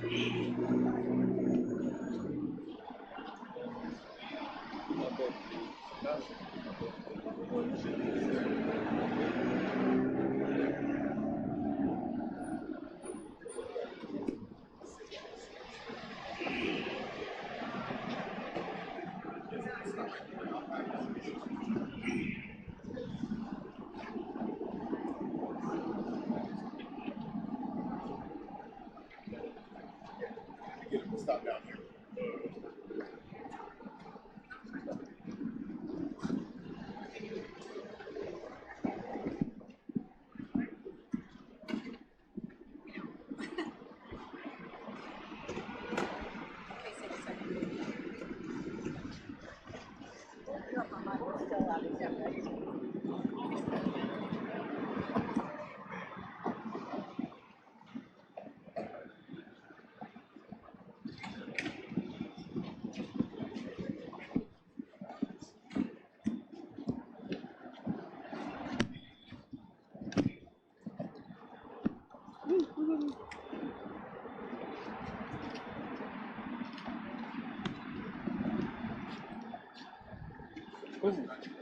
Gotcha.